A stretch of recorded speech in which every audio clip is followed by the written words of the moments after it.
in entanglements between decolonial and southernizing linguistics. So Lynn will be presenting towards a critical language education. So I give him now the opportunity.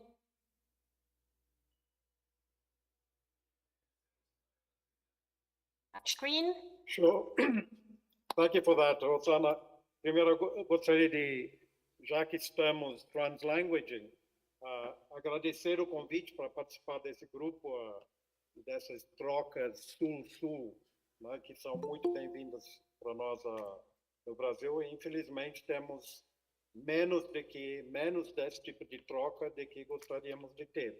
Mas, enfim, é muito importante. Okay, so let me start by sharing my screen. Oops.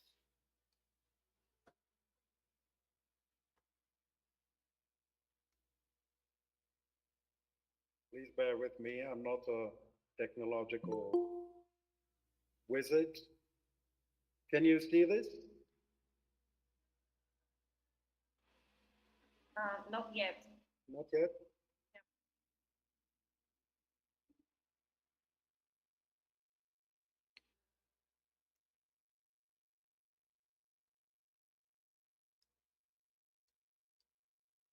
Now, can you see it? Yes. Yeah. Is that better? Perfect. Okay, good.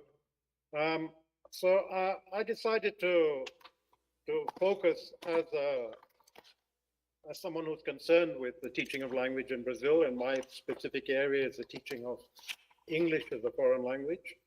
So I also work with mother tongue literacy in public schools throughout Brazil. We have a national project based on this, which includes more than 30 universities in Brazil. But for me, an important aspect which I think in this group comes up is the concept of critique, and this is what I'd like to focus on today. So what exactly is critical language education? And I would like to say that in Brazil, in Portuguese, we use the expression educação linguística to make a distinction between simply ELT or EFL or all of these other foreign terminologies, and what we in Brazil, from a critical perspective, understand as language education. So I'd like to start by going back to the problem with the concept of critique. As you may know, Horkheimer back in the 40s distinguished between what he called traditional theory, which was the acceptance of the status quo, and critical theory, the questioning of power structures and the search for emancipation. However, he regretted that critical theory, which for him characterized the Enlightenment in its educational project. Here we're speaking from the perspective of the West or the North. This often became based on instrumental reason, meaning the search for efficiency and greater control of outcomes.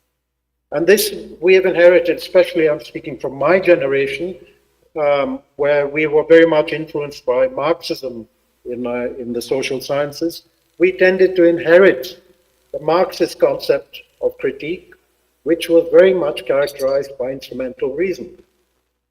This produced modern technological societies that emphasize modernity and progress at the same time as they restrict freedom and equality. This lament by Horkheimer reflects the concern that critique has become naturalized as a process that suspects, unmasks, and reveals the truth. The problem is that the truth is seen as singular, total, and universal. Now, French philosopher Jacques Rancière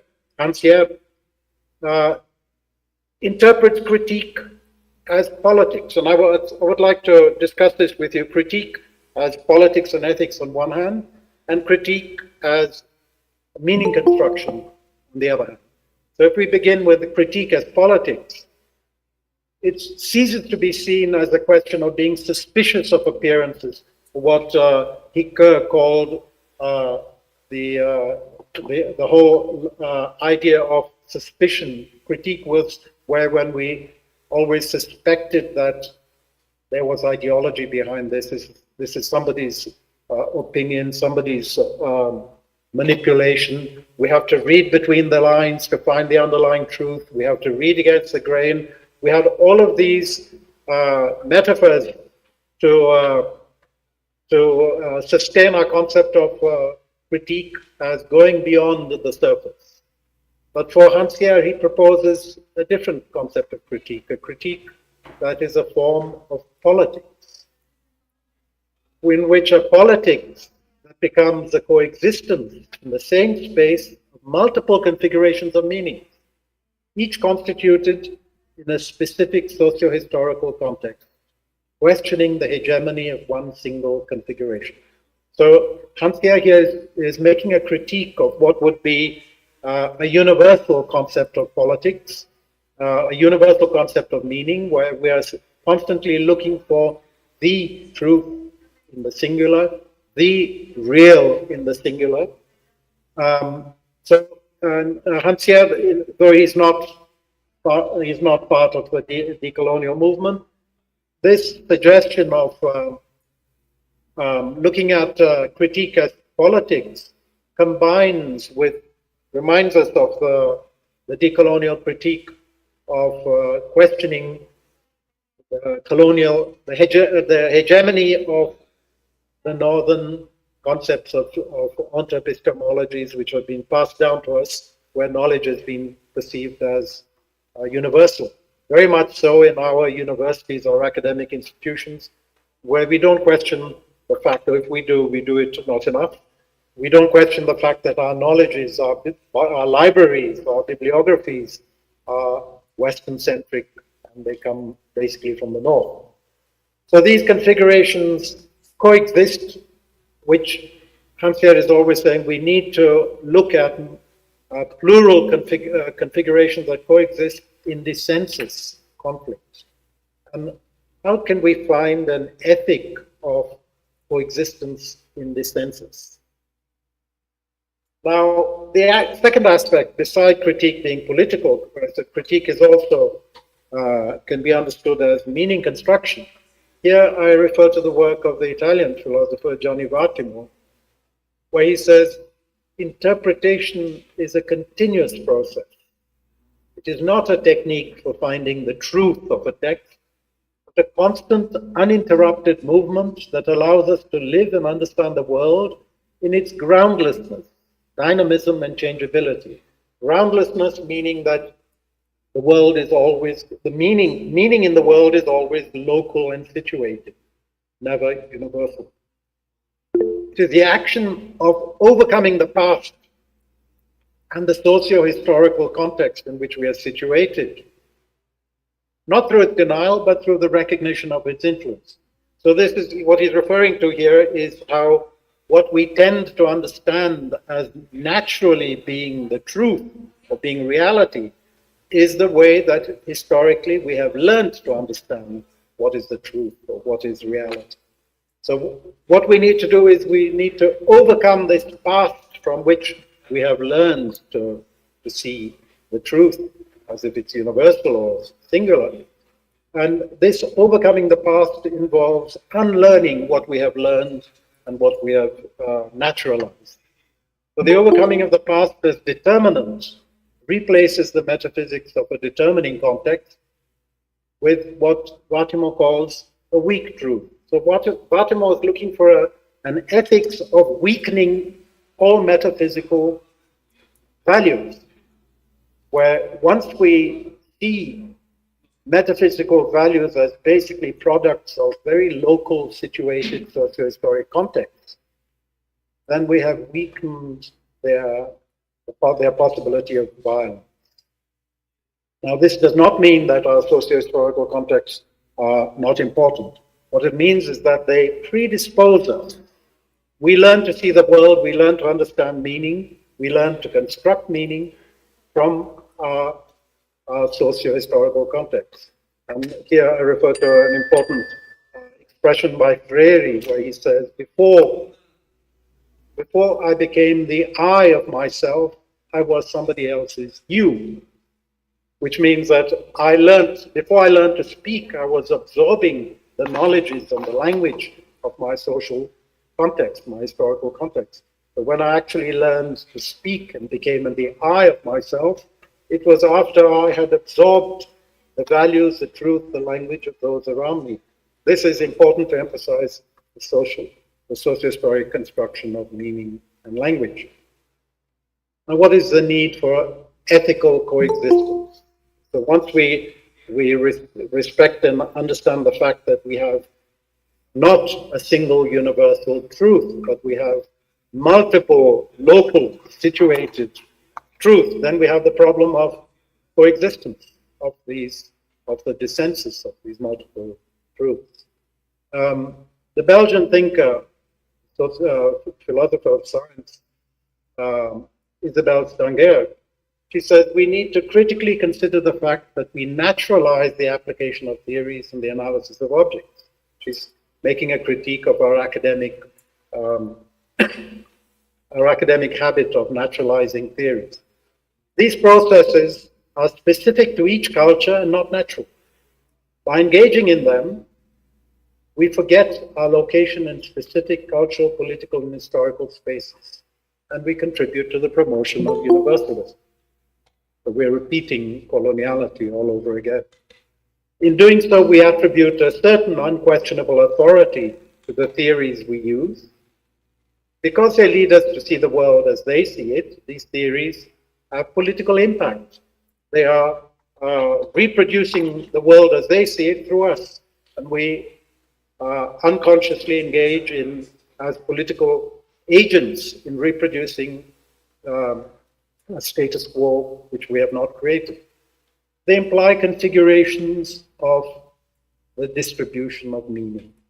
And the distribution of meaning means the unequal construction of meaning, where some meanings are considered to be normative and others non-normative. Some are considered to be deviations from the norm. Others are considered to be simply non-existent in relation to the norm. So we have different configurations of the distribution of meaning. These theories, our academic theories that we end up inheriting, naturalize a way of seeing the world and thus promote the convergence and universality of perception against diversity. So our unquestioning adoption of many of our academic theories ends up excluding our local cultures and values and languages. They presuppose a politics of convergence, in which divergence is overcome, rather than a politics of divergence, in which the bringing together of different elements provokes the need for negotiation, discussion, necessary disagreement, the realization that not understanding is as important as understanding, because not understanding is the starting point for conversation and communication. Stangert also refers to a metaphor of the idiot as used by Dostoevsky, which I think is very productive when we're considering pedagogy, because we tend to look at idiots as if they have no part in our pedagogy.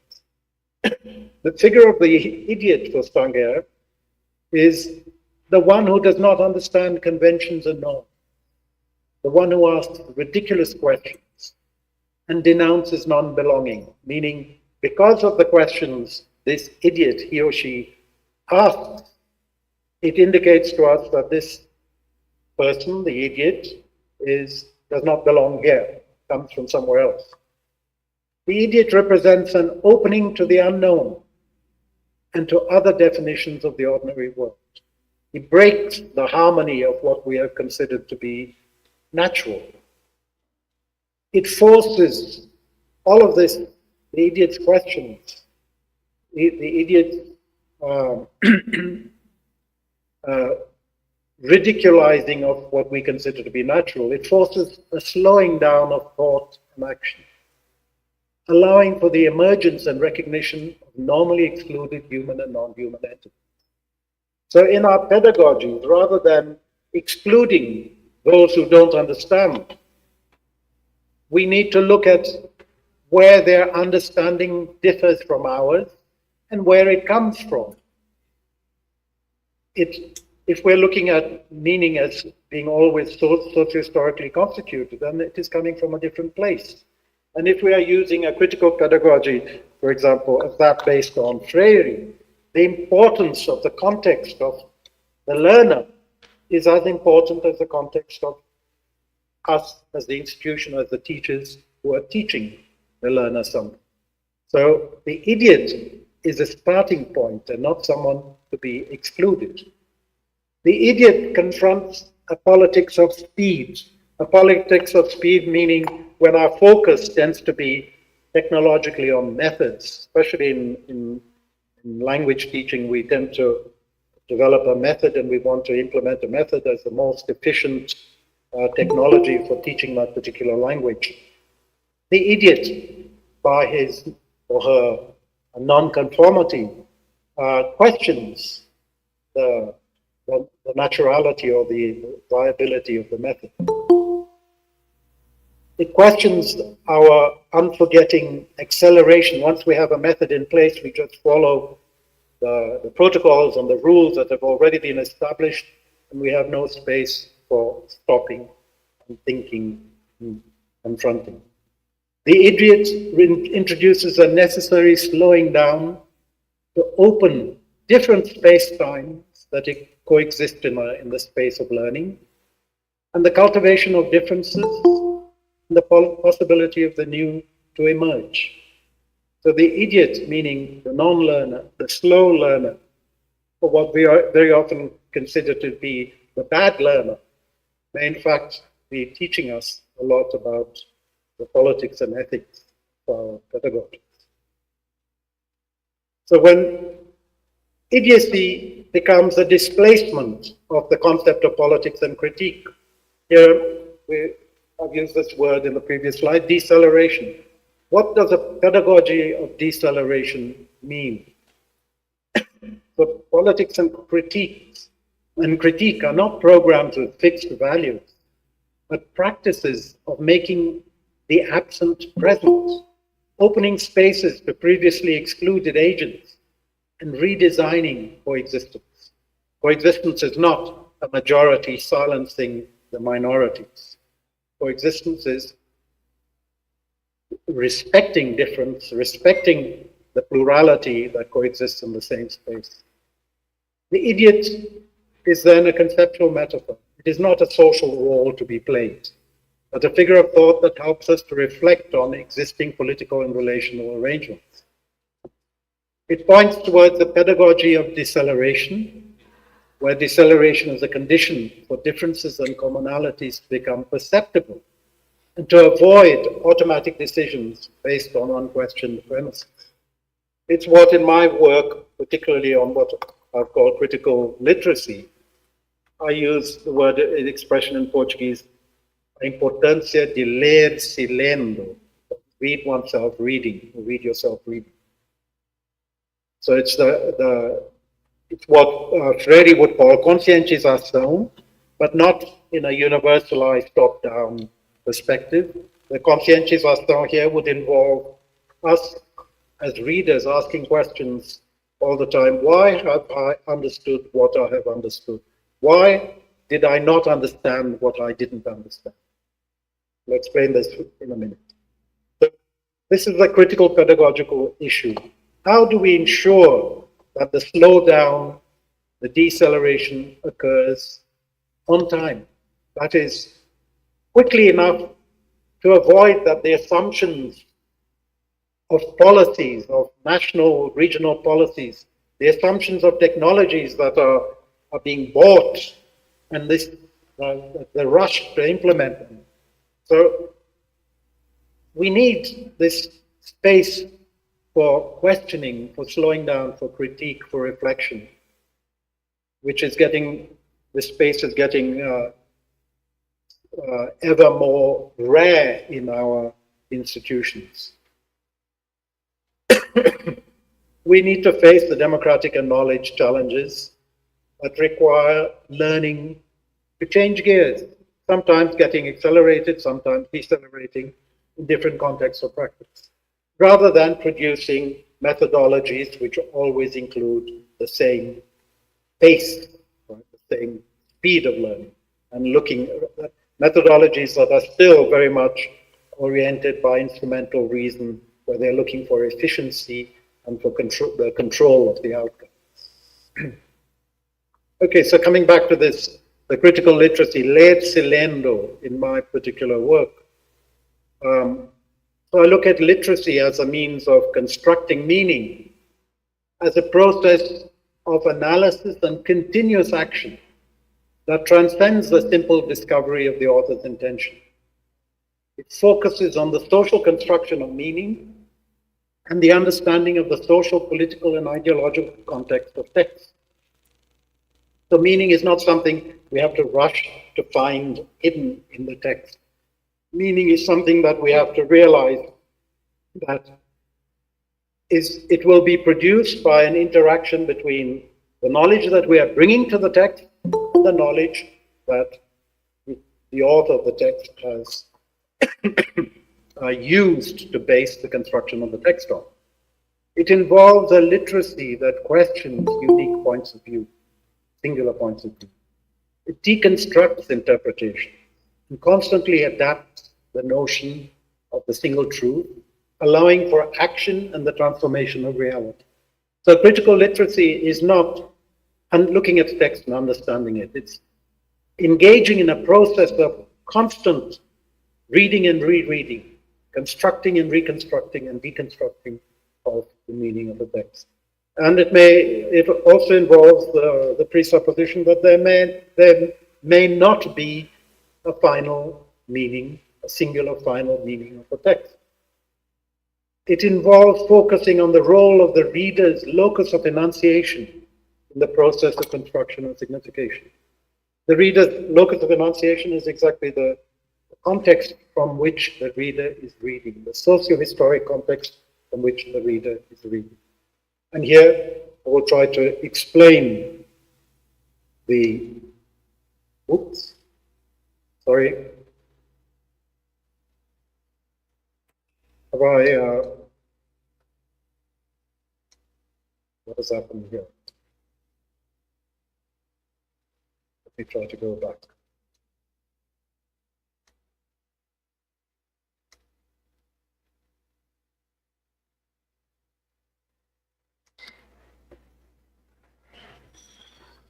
Let me start again. I don't know what happened. Okay.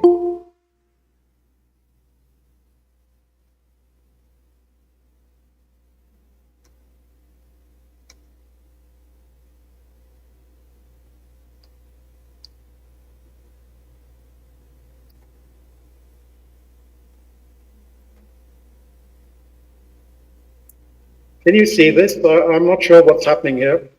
Yeah, now it is perfect. Yes, Yep. we can see that. Oh, okay, cool. So this is what I call in my work, the locus of enunciation. When we don't look at language as something between, this is where we have learned the Saussurean concept of language. We have a signifier, which could be a word, a gesture, or an image on the left side, and the meaning of the signified on the right side. And it was as if, this is not exactly what Saussure said, but it is how, unfortunately, Saussure has been interpreted in linguistics and applied linguistics in many contexts. It's as if there is a straight line forming a triangle between the signifier and the signified.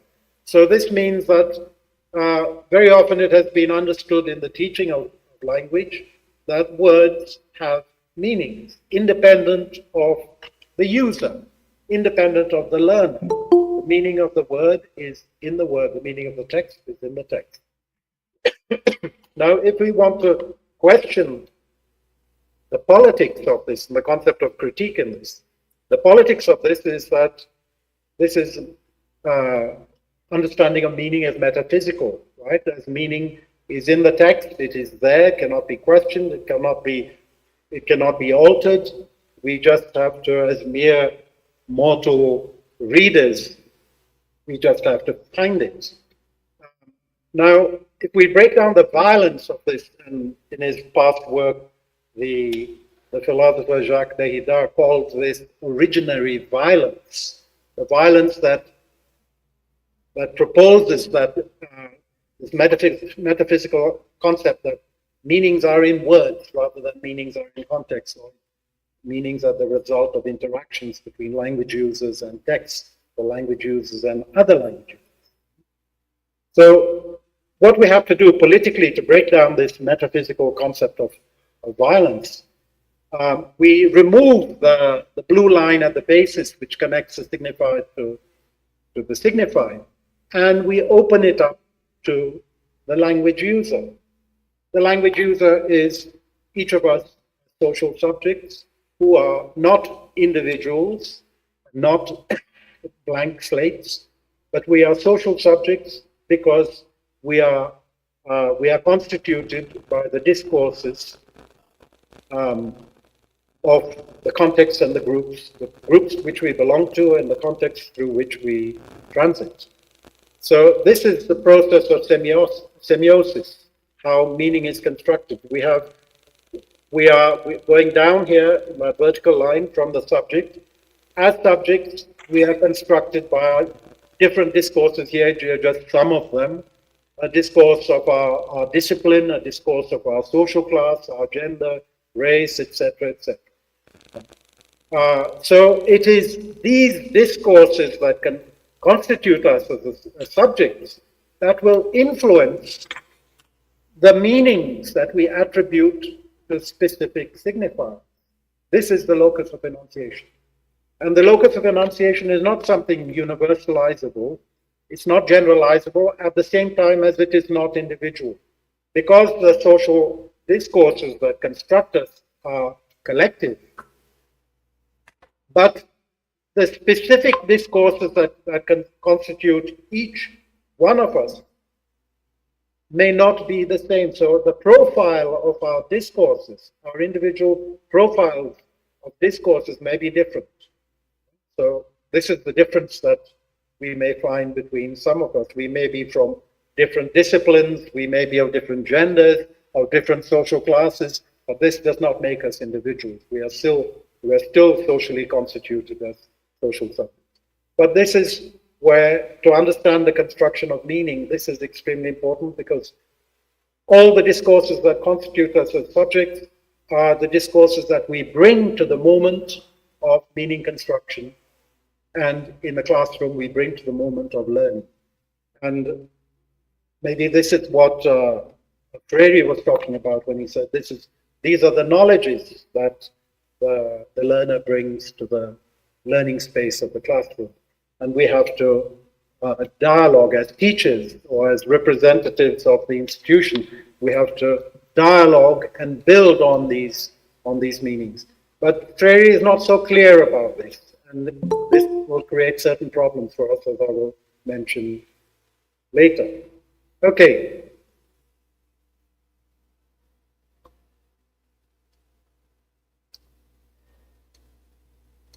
Oops, I've lost control again.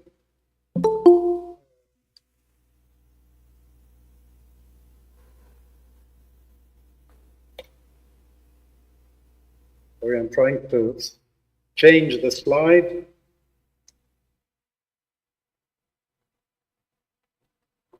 Lynn, maybe if you can directly change it from the PowerPoint, we can see the arrows. Yeah. Bottom left corner. Okay. Okay. Now can you see it? Yes. Yeah. Okay. Good. Thank you for that instruction. So coming back to what I mentioned before, leer lendo, this term that I use in my work, or reading oneself reading. This is influenced by Freire's concept of the basis of what critical pedagogy was all about. So the question, why do I understand what I understand? Or why did I not understand what I didn't understand? This demands a perception that as socio-historic subjects, we are constituted by multiple discourses. So it's not, it is not the fact that I don't understand because the text is difficult. I don't understand because the problem is with the text. I don't understand because the text is presenting a difficulty for my process of meaning construction, because the discourses that the text presupposes may not be the same discourses that constitute me as the reading subject. The discourses vary according to the context that each of us frequents, and these discourses change with time. So the same discourse of our discipline today is not the same as the discourse of our discipline yesterday. As we know, critical pedagogy 20, 30 years ago, with people like Henry Giroux and Peter McLaren, who were very close collaborators with Freire when he was in exile. Critical pedagogy has also changed. These discourses may be contradictory and may contaminate and influence each other. So the discourses that constitute us as subjects do not determine us because they are not fixed and stable. We can promote short circuits between them. We can make connections between the discourses that constitute us. So they predispose us, but they do not determine us as social subjects. Now coming back to Freire, and here I'm going to introduce a critique of the great master Freire. Though he respected the various epistemologies that coexist in society, he distinguished, and he was looking basically at the marginalized and the discourse, the dominant hegemonic discourse. He distinguished in his writing between what he called naive, in Portuguese the term he uses is ingênuo, the naive or commonsensical thinking of the marginalized groups, and the rigorous thinking, where the word in Portuguese he uses is rigoroso, the rigorous thinking of educational literacy. Now, looking back in retrospect at Freire, we can understand these terms as being exclusive, as being discriminatory. Naive or rigorous for whom? Does this mean that these people from marginalized groups did not have knowledge, did not have the capacity to elaborate knowledge? They only had common sense? Or was it Freire's concept of making a distinction between common sense and rigorous thinking? Was it something based on his locus of enunciation? I would suggest it was. So Freire here may have fallen into a trap of instrumental reason that seeks modernity and efficiency, but also excludes at the same time because it's looking for efficiency, it's looking for results, and this is probably what motivated Freire to promote all of his pedagogy, because he was in a hurry to emancipate the excluded. But here I'm referring to, again, I'm recuperating the idea of the necessity to decelerate. So what happened in Freire's rush for emancipation, he may not have realized that he was not taking into account enough the fact that he was working from one epistemological concept of knowledge, which did not see that the excluded groups had their own knowledge. Now, in his writings, when he refers to indigenous communities, he does say that he has a respect for indigenous knowledges, but he is so concerned with the emancipation of these communities that even so, in spite of his respect for indigenous knowledges, he emphasizes the need for the dominant hegemonic knowledges. Now, this runs into all kinds of ethical and political problems, right? So he's refusing, apparently, the possibility of different knowledges having the same value, even though if we understand different knowledges from a situated local perspective, Freire seems to think that the knowledges of greater value are universal. They go beyond the local. And indigenous knowledges or the knowledges of other local marginalized groups would be only situated. Now what we see is that all knowledges are situated and local. So there's a possibility for a different kind of politics to the politics that Freire was thinking about. So knowledge, language, and literacy are processes, not objects. They are multiple and always situated, whatever knowledge they may be. They may coexist in the same space. Substituting one for another may be an act of violence.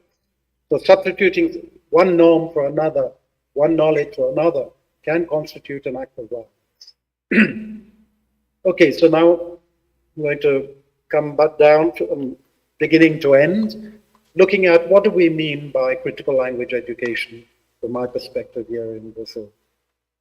In the school system for us here, it involves the teaching of language in the public schools as a discipline, not as a language. So we are not teaching, when we talk about educação linguística, we are not talking about EFL.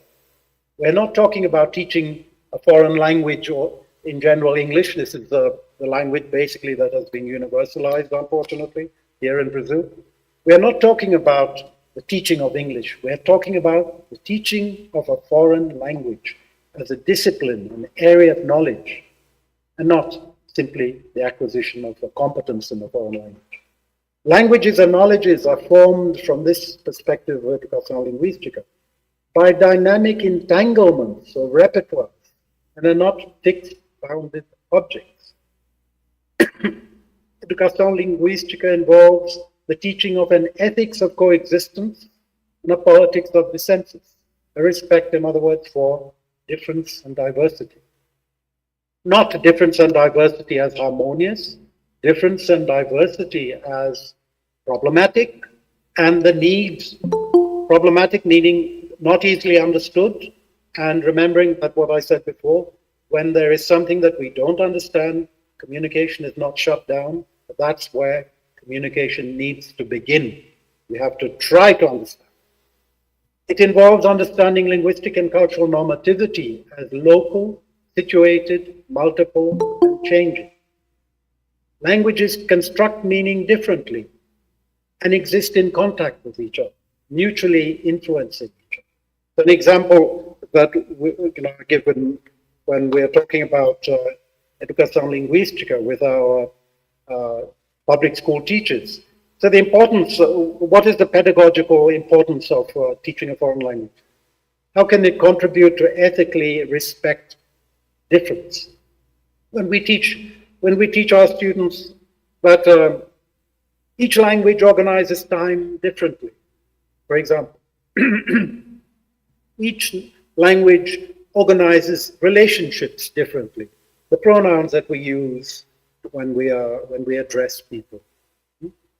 So how do our languages take into account this plurality that exists in it?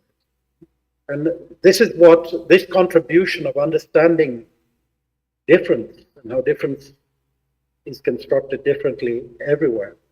This is the pedagogical gain of an educação linguística as opposed to teaching a foreign language as simply competence and fluency.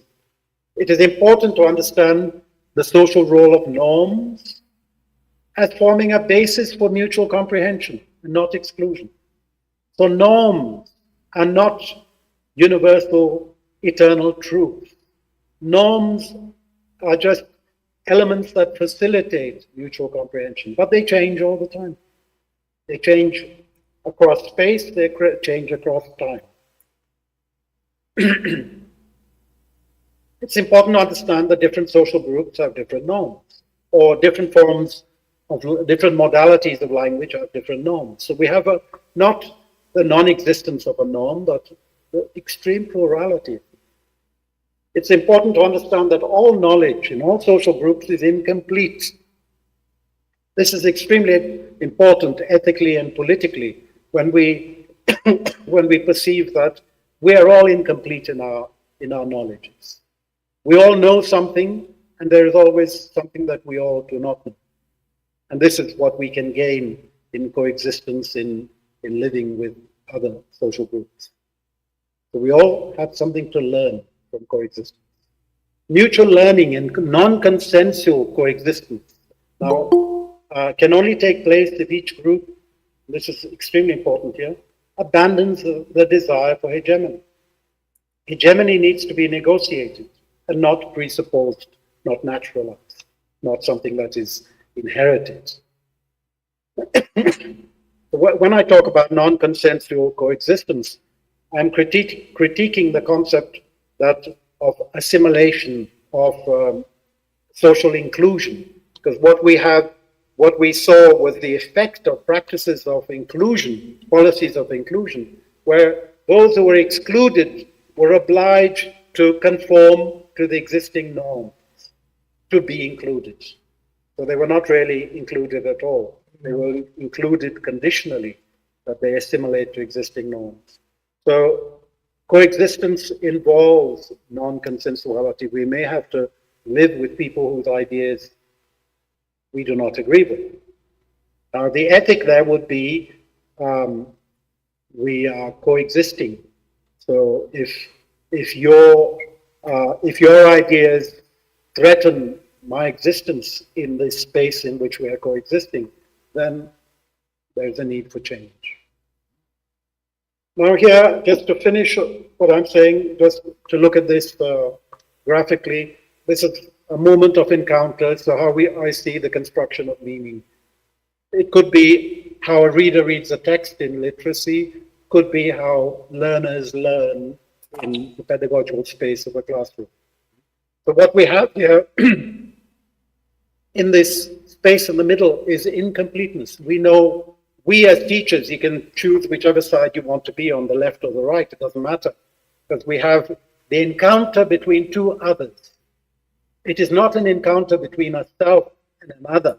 That is a hegemonic way of looking at it. The self sees itself as occupying a hegemonic space, and the other is simply a non-hegemonic subject. So here we have an encounter of two others, each of them subjects constituted by multiple discourses. So here our encounter is influenced by our power relations, the coloniality that exists in our classrooms, or even in the situations in which we are interacting. And this is where I again take recourse to Freire's concept, where he distinguishes estar no mundo, estar con o mundo, being in the world and being with the world. So being in the world is the space of contact in the middle. Being with the world is the various discourses that we bring to our space of our encounter with another. So we may be speaking to each other, being with different worlds, bringing together different worlds. And this is very often the case when we're speaking of in what happens in our public school systems with our social inequalities in this country. So this is where the critique is important, to understand critique as meaning construction, critique as politics. How do we as teachers understand the meaning construction of our learners who come from different contexts? So here we understand that we are constantly complex, heterogeneous subjects. We are not individual subjects, superficial subjects. And this is where we need to constantly read ourselves reading. How have I understood? I have understood X or Y because the discourses that constitute me, the knowledges that I'm bringing to this encounter, I have learned a particular view of the world from these knowledges. Now, this tells me, when I don't understand something, that these knowledges that I bring to the encounter are not enough. And so they point out to me the space of my not knowing, my ignorance, where I can appear as an idiot in my encounter with this other. Okay, so I just want to end by bringing up the word sustainability. So I mentioned critique, language pedagogy, and now sustainability. If we understand sustainability as a search for a balance between the availability of resources and their exploitation by society. The search for a balance between the attendance to human needs and the preservation of natural resources without compromising future generations. We have here in the just the first two items, exactly what we are doing in critical pedagogy when we are, as teachers, offering education in societies which are unequal. So the availability of resources, all the knowledges that exist in a society, whether they are normativized or hegemonic or not. Now, their exploitation, when we end up with a non-sustainable pedagogy, it's when we refuse to recognize anything that is non-normative. We refuse to recognize that students are bringing knowledges to the classroom, those knowledges which are not recognized by the educational institution. We refuse to recognize the language issues that these students are bringing to the classroom, and here, language issues in the mother tongue. The issue, they may be speaking in non-standard, non-normative ways, standards and norms defined by the institution and the hegemonic social classes. Now, when we don't recognize these, when we exclude them or try to erase them, we are affecting the availability of these extremely important resources, because language is developed, knowledge is developed by elements that come from outside them. So our languages today are not the languages of tomorrow because they have been contaminated by elements that have come from outside. So sustainability involves not cutting the flow of multiple resources that exist in society. So this is something which our normativity in our pedagogies tends to do. We separate, this is acceptable, that is not acceptable. But it's making a balance between what is being brought to the classroom, what is available, these resources, and the needs. How do they attend to the needs of our students or not?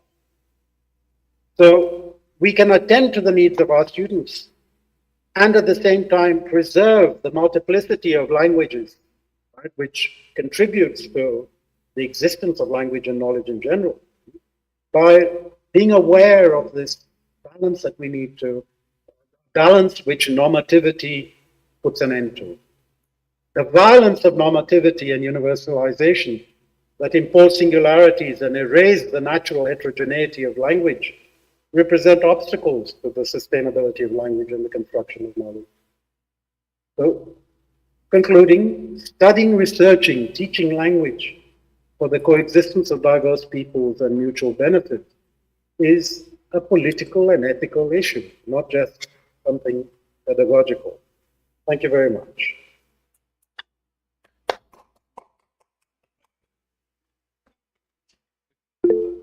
Thank you very much, Lynn, for your presentation. Muchas gracias, obrigada.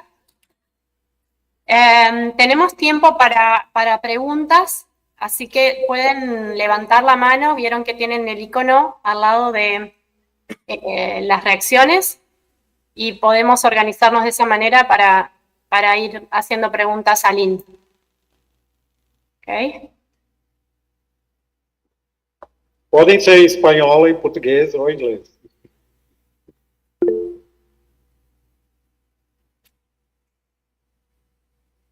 Bien, ya tenemos varias preguntas. El primero que veo es a Martín. Hola, ¿cómo están? ¿Me escuchan? Sí. Hello, I'm sorry. I listened to you very carefully and I am really amazed to observe that in the discourse you speak that we have to take into account that knowledge and understanding depends in a great deal of the background of the person, the context the person lives in, but at the same time I wonder is, well, we have to understand that context, we have to understand that background the person comes with to the classroom, but at the same time, we have to try to get a sort of scaffolding to make him go up in the scale of understanding, or to adapt and so the material, so the students could go from that background to an upper level of understanding. I mean, the point is that we all, when we begin talking about different topics, we come with some basic knowledge.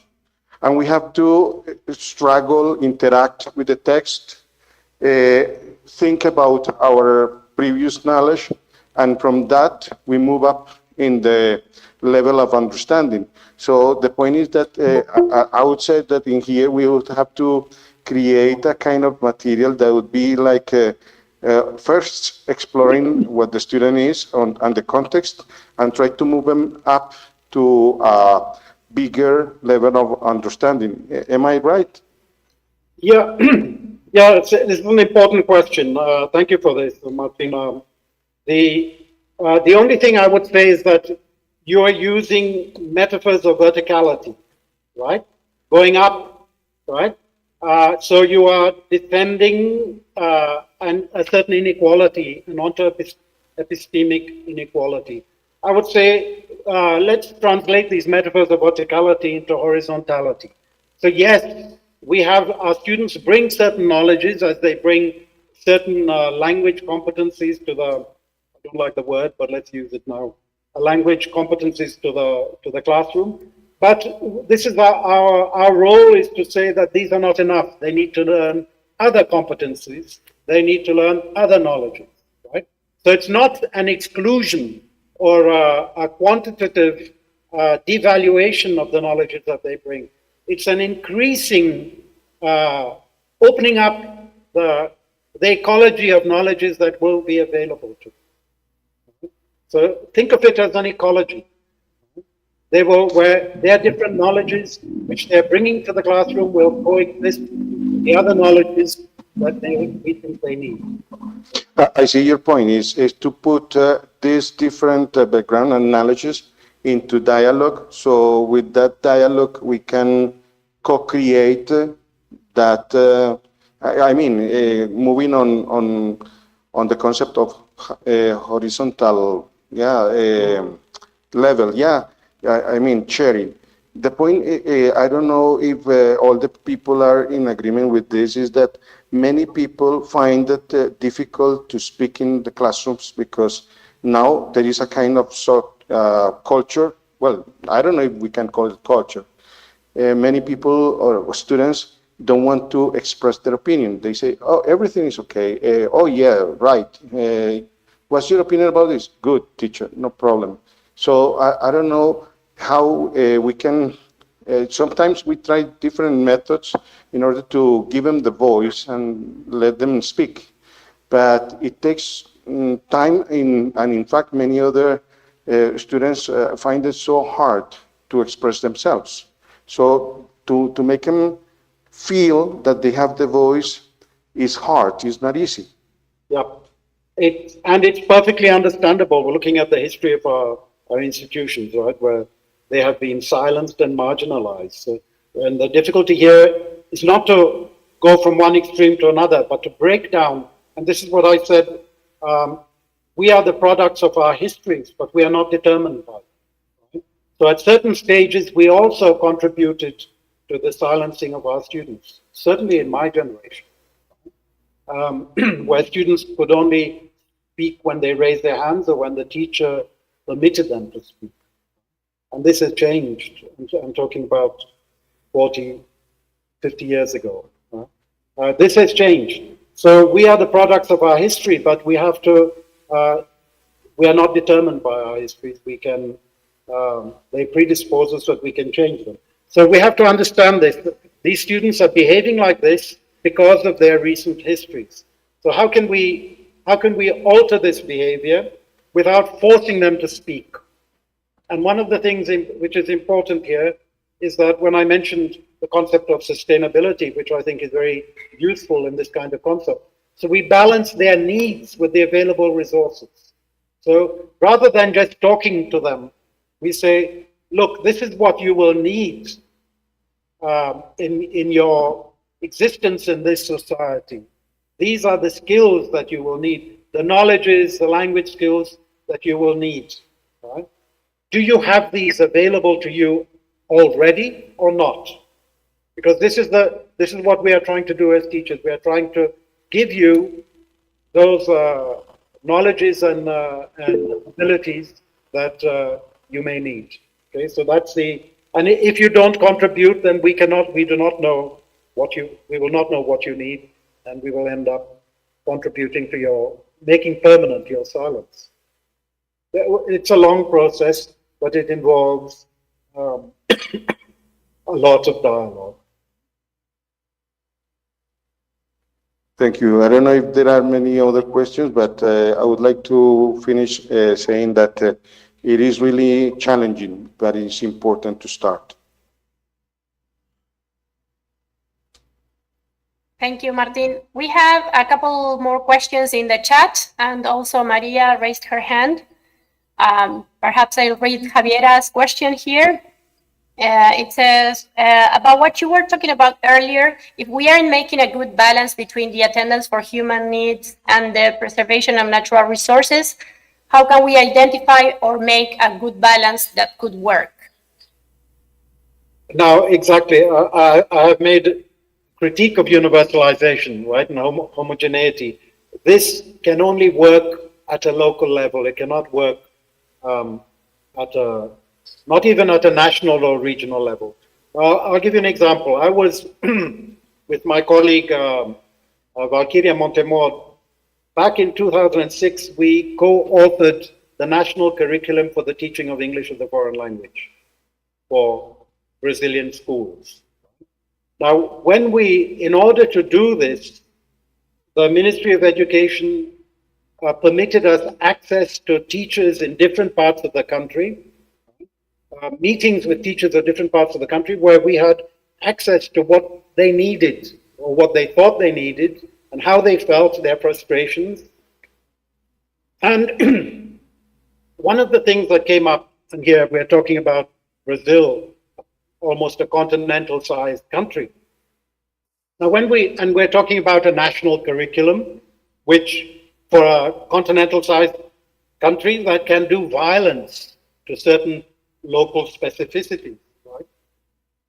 So one of the things that we discovered is that in the regions most distant from the urban centers of the southeast in Brazil, most of the teachers here, and we were doing this for foreign language teachers, they did not speak the foreign language at all. They were there, they worked as foreign language teachers within the public school system because they were basically substitutes. They were not teachers graduated in those areas. They were substituting for the lack of teachers. Now, this was a reality in a huge part of the country. So how can we make, with this information, how could we simply say, this is the knowledge that teachers have to teach the foreign language? Right? So we wrote the curriculum, which was basically what we call today Educação Linguística, what I've been speaking about. So what contribution can these teachers make as educators without actually being fluent in the foreign language? So we made a curriculum where they would talk about how different cultures and communities construct meaning, how these are different. Right? So the educational objective was to appreciate ethically and politically and understand and respect difference, and not to gain fluency in a foreign language. Now that same perspective could not be applied to the public school system in the state of São Paulo. The public school system in the state of São Paulo is larger. We have more students and teachers than most of the countries in Europe, right? Just in the state of São Paulo. Right? And here, where we have the resources, where we have a different social, teachers belong to a different social class, many of them have a minimal fluency in the foreign language. They are proud to be teachers of the foreign language. They have chosen, they are not substitutes. Right? Now they want content. So here we're talking about a national curriculum. So one of the things we opted for doing is not a curriculum which has content, but a curriculum with questions, which says to the teacher, who are the students you have in your context? And this is where, without using the word, we looked at sustainability. What are the resources that you have available? Is the foreign language knowledge one of the resources you have available? Meaning, do you know the foreign language? Most of them didn't. They were using the books with the textbooks with a dictionary, right? What are the resources you have available? Because it's no good sending you a textbook from Sao Paulo or somewhere else in the South if that teacher does not have that competence of using that textbook. Now, where that teacher's competence exists is that teacher is an educator. So let's not fall into that deficiency theory of because of that teacher is not fluent in English, that teacher is not capable of educating. That teacher, those hundreds of thousands of teachers were capable of educating. So how can we guarantee in our public school system that education at least happens, even if the learning of a foreign language doesn't take place? So that was how we have to be very flexible with what we are proposing in the local context because of the size of our country. Thank you, Lynn. We have many questions in the chat. Maybe Maria is raising her hand, can ask her question, and we close it. We close the presentation here, and if possible, you can share with us your email so that people can continue the conversation in that way. Okay, thank you. Okay, it's been a pleasure for me.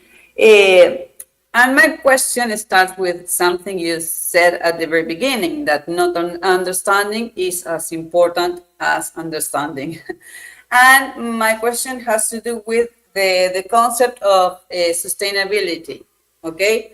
And you mentioned something that related to the resources, okay? The availability of resources and the exploitation of society, okay? And you mentioned something related to what students need, okay? What do you mean by that? Because I related to the idea of reproducing something that we don't want to.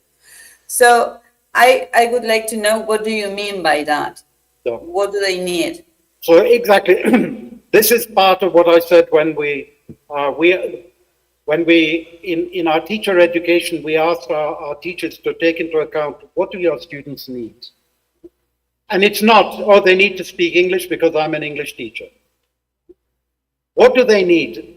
So for example, within the marginalized areas here of metropolitan Sao Paulo, where I am, right, they don't need to speak English, right?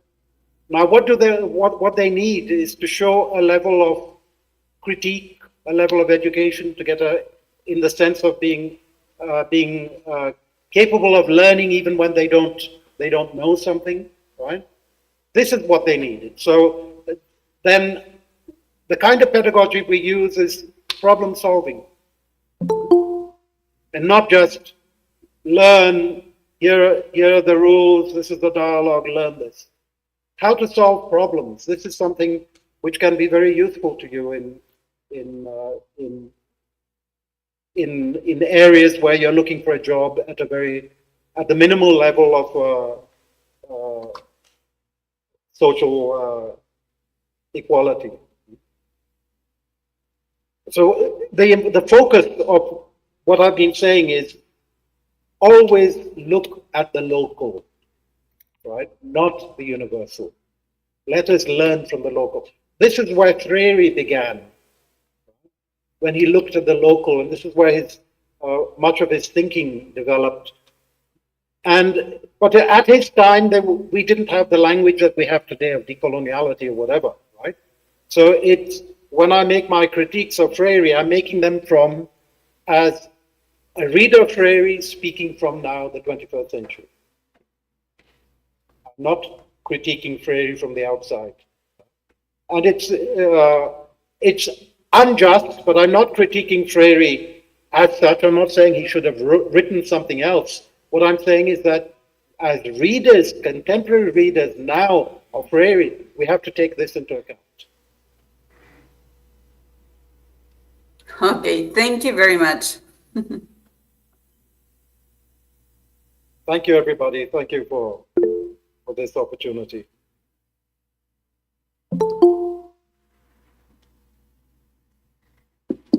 Bueno, thank you so much, Lynn Mario, for this great presentation, and for all the audience who are making these questions and who have enjoyed, probably, I'm sure, your presentation. Okay. Do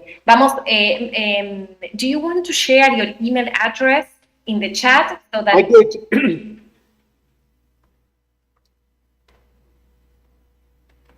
Yes, okay. So that if people want to continue having these conversations with you and asking you some questions, they can do it. They can contact you through your email address. Bueno, vamos a hacer ahora una pausa, ¿sí? De 5 minutos.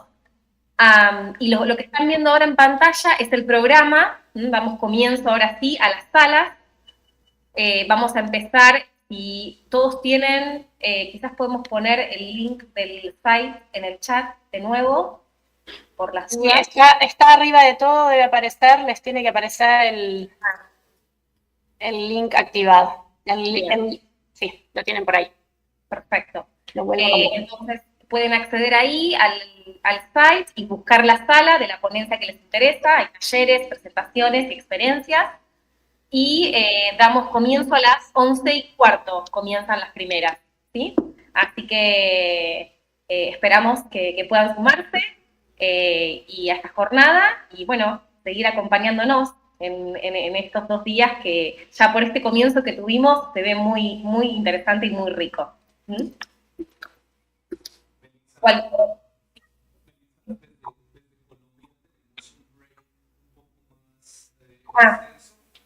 Bien. Seguimos con presentaciones presenciales y a las 11:45 retomamos para la presentación de la doctora Pilar Méndez. Perfecto, perfecto. Gracias, Miguel, por avisarnos. Thank you so much. Bien.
Bueno, continuamos con las presentaciones. Démosle la bienvenida a Jefferson Steven López Perdomo y Federico Joshua Tobar López con su intervención Pedagogía sin crítica, un gesto decolonial sobre la educación docente en filología e idiomas.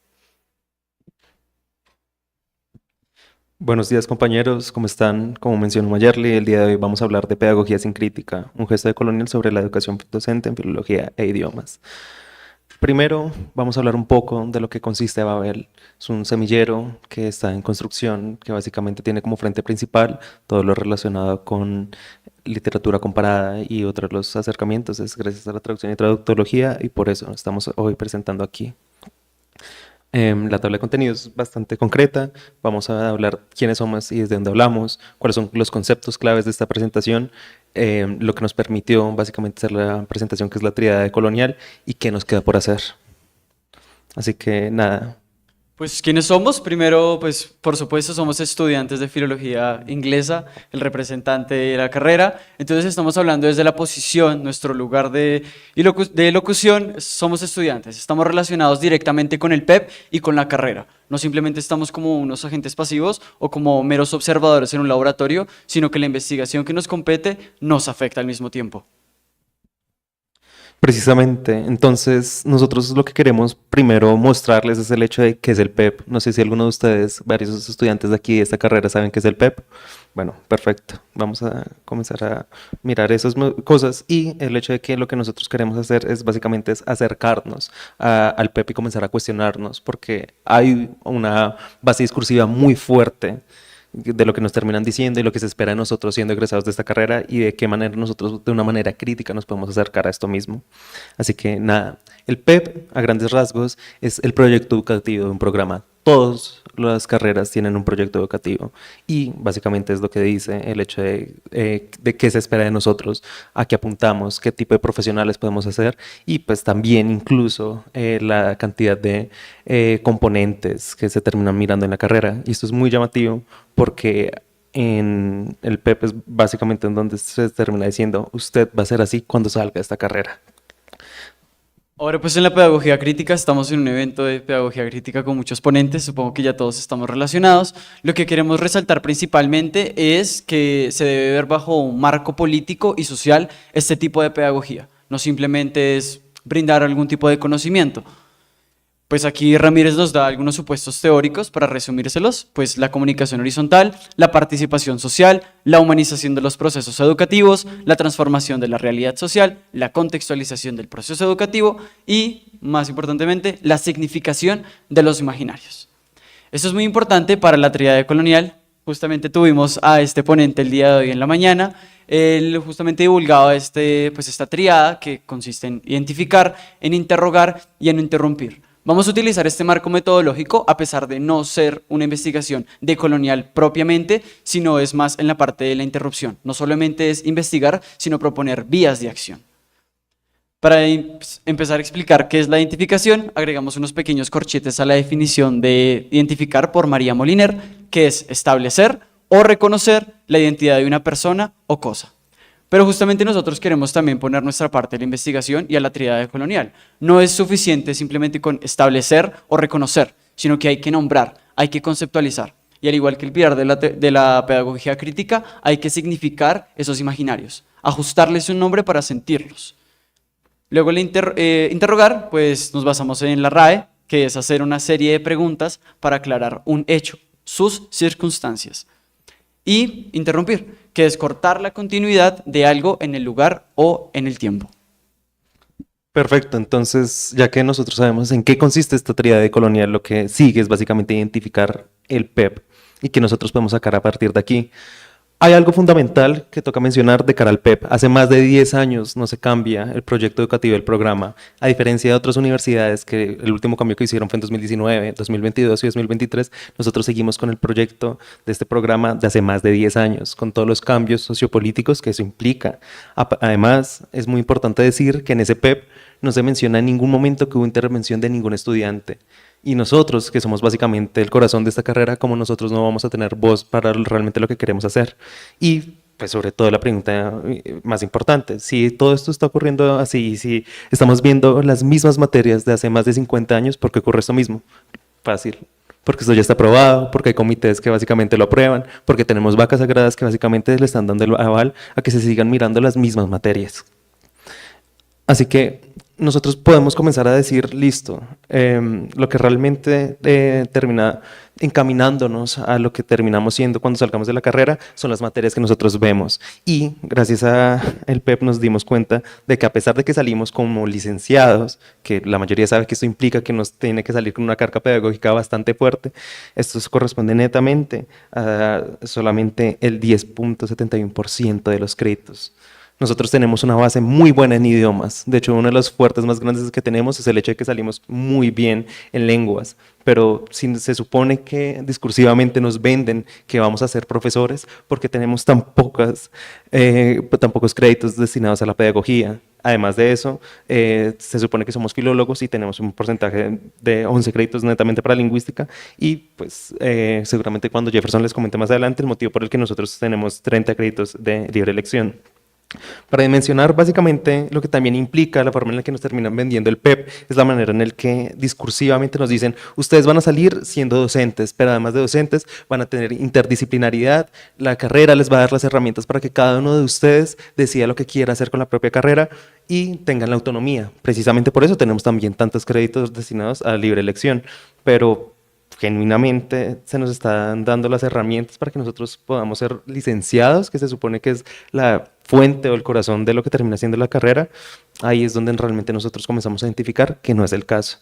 No hay una coherencia discursiva entre lo que nos está vendiendo el PEP, que es esta idea de liderar, sacar todos estos proyectos, ser básicamente licenciados que terminan también sacando proyectos de investigación para que luego básicamente tengamos solamente unas 4 materias destinadas a la investigación y la mitad de esos créditos son de trabajo de grado. Un trabajo de grado que la mayoría de estudiantes no está haciendo monografías.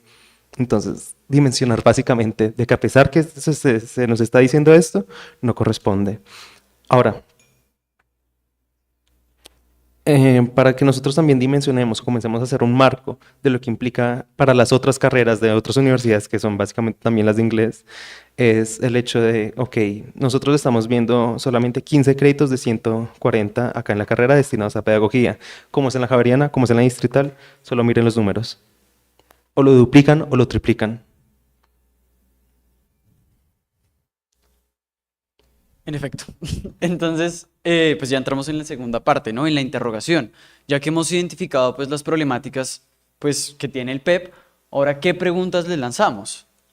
Principalmente pues la pregunta histórica, la pregunta de la base. ¿Por qué tenemos tan poca carga pedagógica?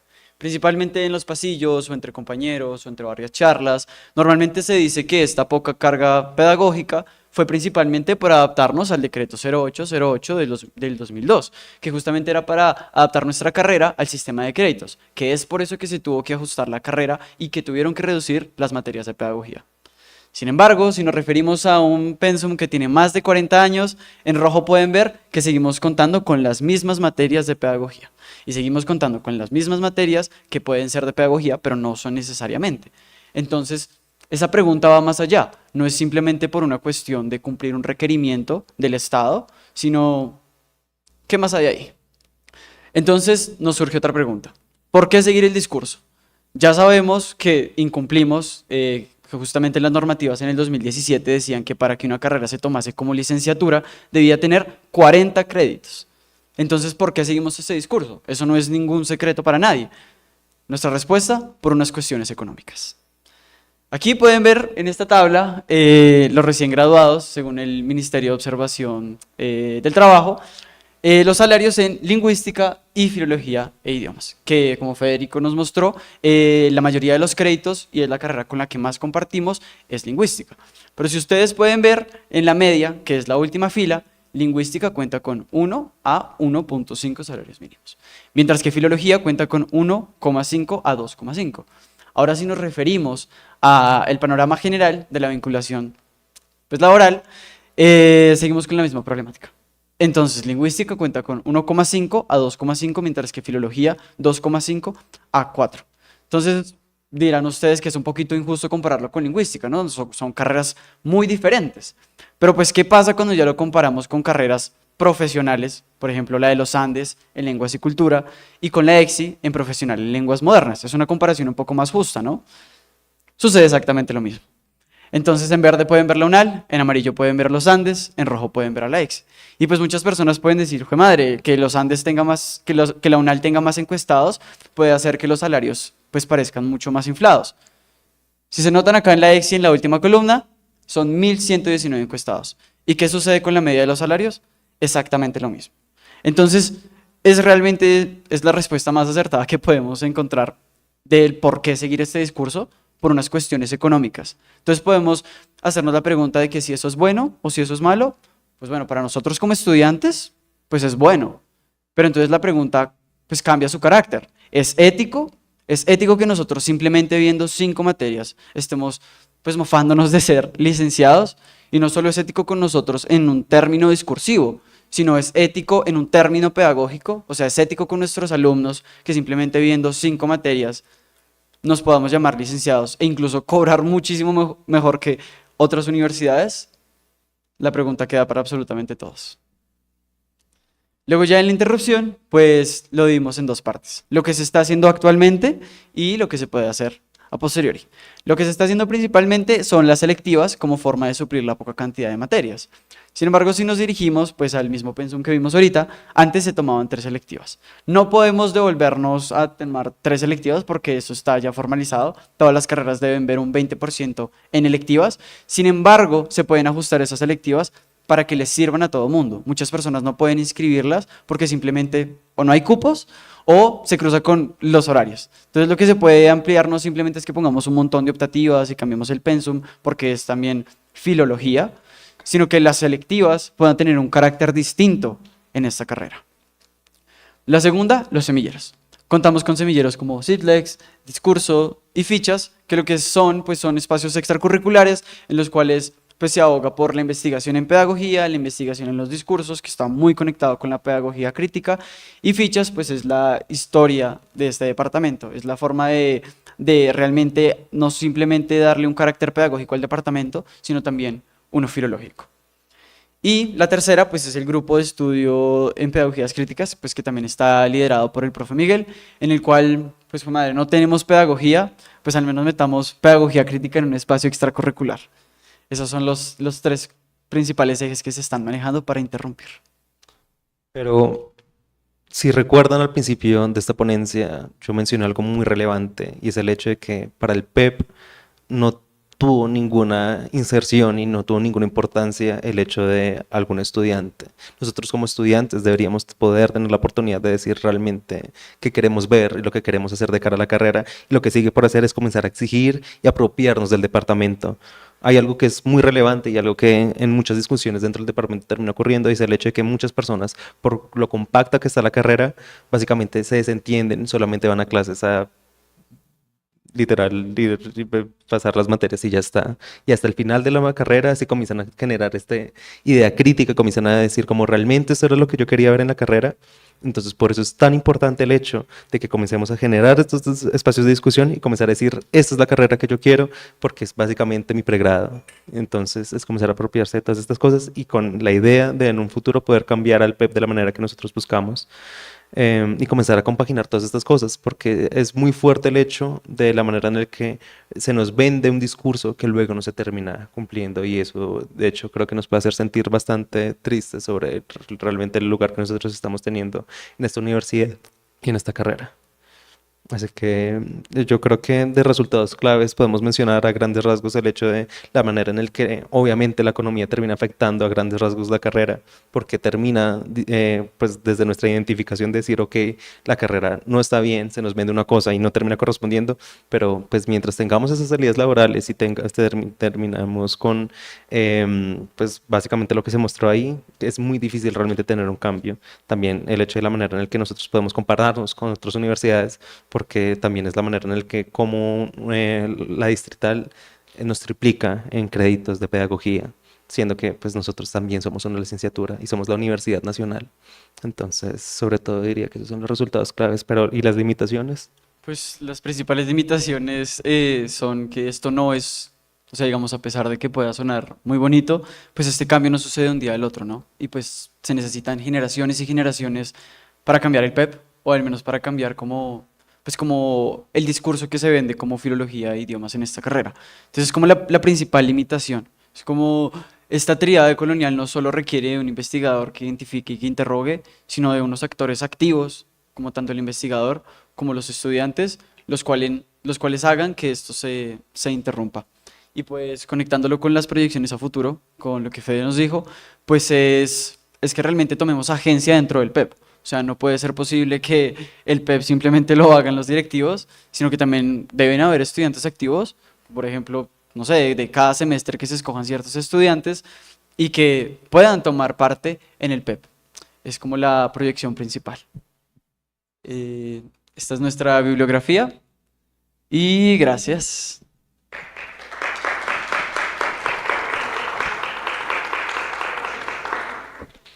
¿Alguna pregunta, crítica, donación?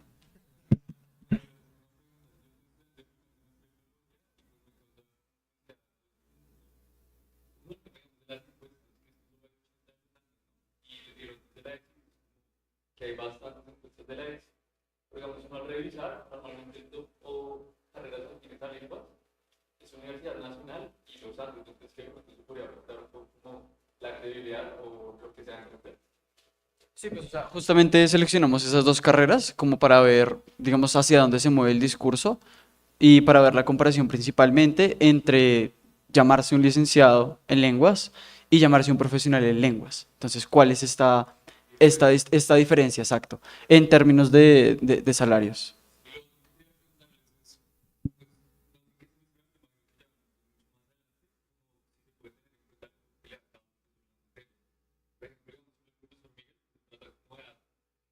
Una clase para que clase un profesor a futuro, ¿no? Entonces hay que tener en cuenta, por ejemplo, no se llama pedagogía, pero va en ese enfoque. Se podría tener en cuenta.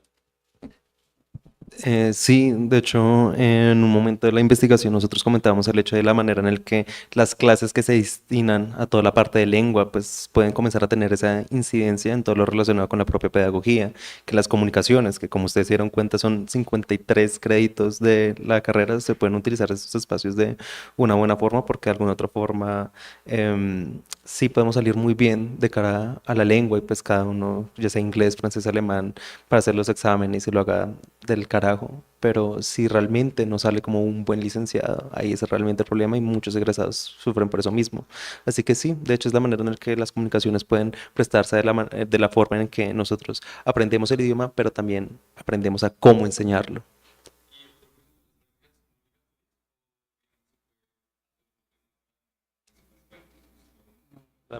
La práctica docente. Sí, no, o sea, no, la pregunta es, ¿tú estás preguntando por las prácticas docentes?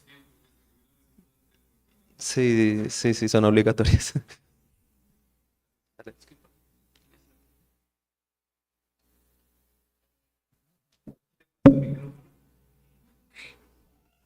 Pero este no funciona, profe. No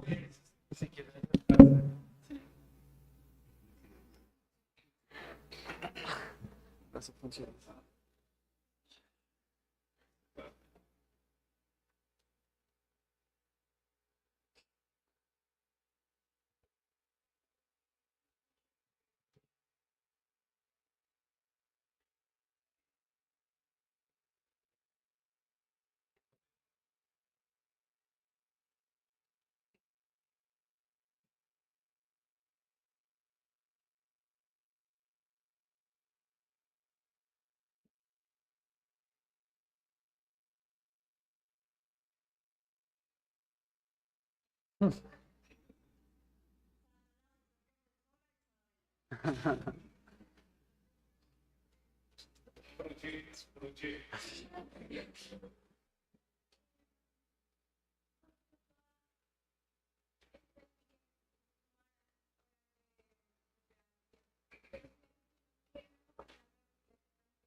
2. Hola, hola.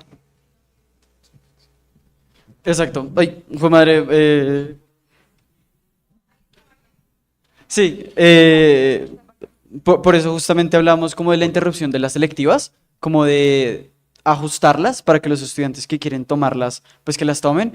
Sin embargo, también hablando discursivamente, esto de filología, pues también suena un poquito raro, ¿no? Porque solo tenemos una materia de civilización, solo tenemos una materia de literatura, solo tenemos una materia de traducción. Entonces también es como una forma de vender más de lo que se tiene, pero exacto, siento que también la pregunta va hacia allá. Algo que también estábamos discutiendo en la investigación es sobre, o sea, la investigación nace de eso, sobre una coerción a ser licenciados. O sea, entonces nos están diciendo, usted sale como licenciado, pero si nos vamos al PEP, pues no corresponde. Entonces nos están coercionando a ser licenciados, pero no nos están dando las herramientas para ser licenciados, pero tampoco para, tal vez como hay en varias carreras, que se pueden es como ir por campos. Como que yo quiero la traducción, irme por acá, yo quiero la licenciatura, me voy por acá, o yo quiero los estudios sociales, me voy por acá. Sí, sí, sí, pero obvio, es muy injusto. Muchas gracias, compañeros, muy amables. Bueno, seguimos. De nuevo, muchas gracias por participar en el segundo encuentro de enseñanza de lenguas en pedagogías críticas. Diálogos desde el sur global, y terminamos nuestras presentaciones presenciales antes de nuestra plenaria. Tengo tu presentación, ¿cierto?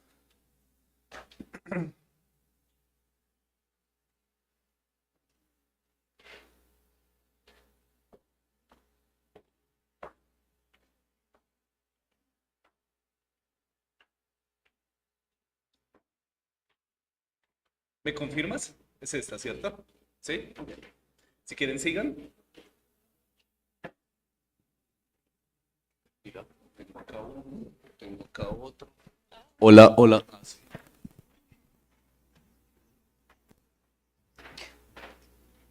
Una pregunta de diversas latitudes. Ustedes están escuchando y están viendo la presentación, ¿cierto? Emilia, Elisa, Carolina, Laura, Valeria. ¿Sí? ¿Nos confirman? Un thumbs up, pulgar arriba. ¿Sí nos están escuchando? ¿Están viendo la presentación?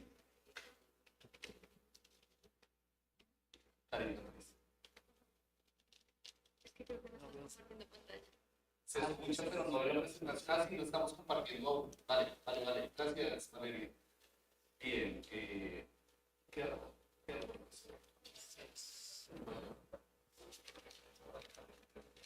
Aquí. Ahí tienes que compartir. Ok. Y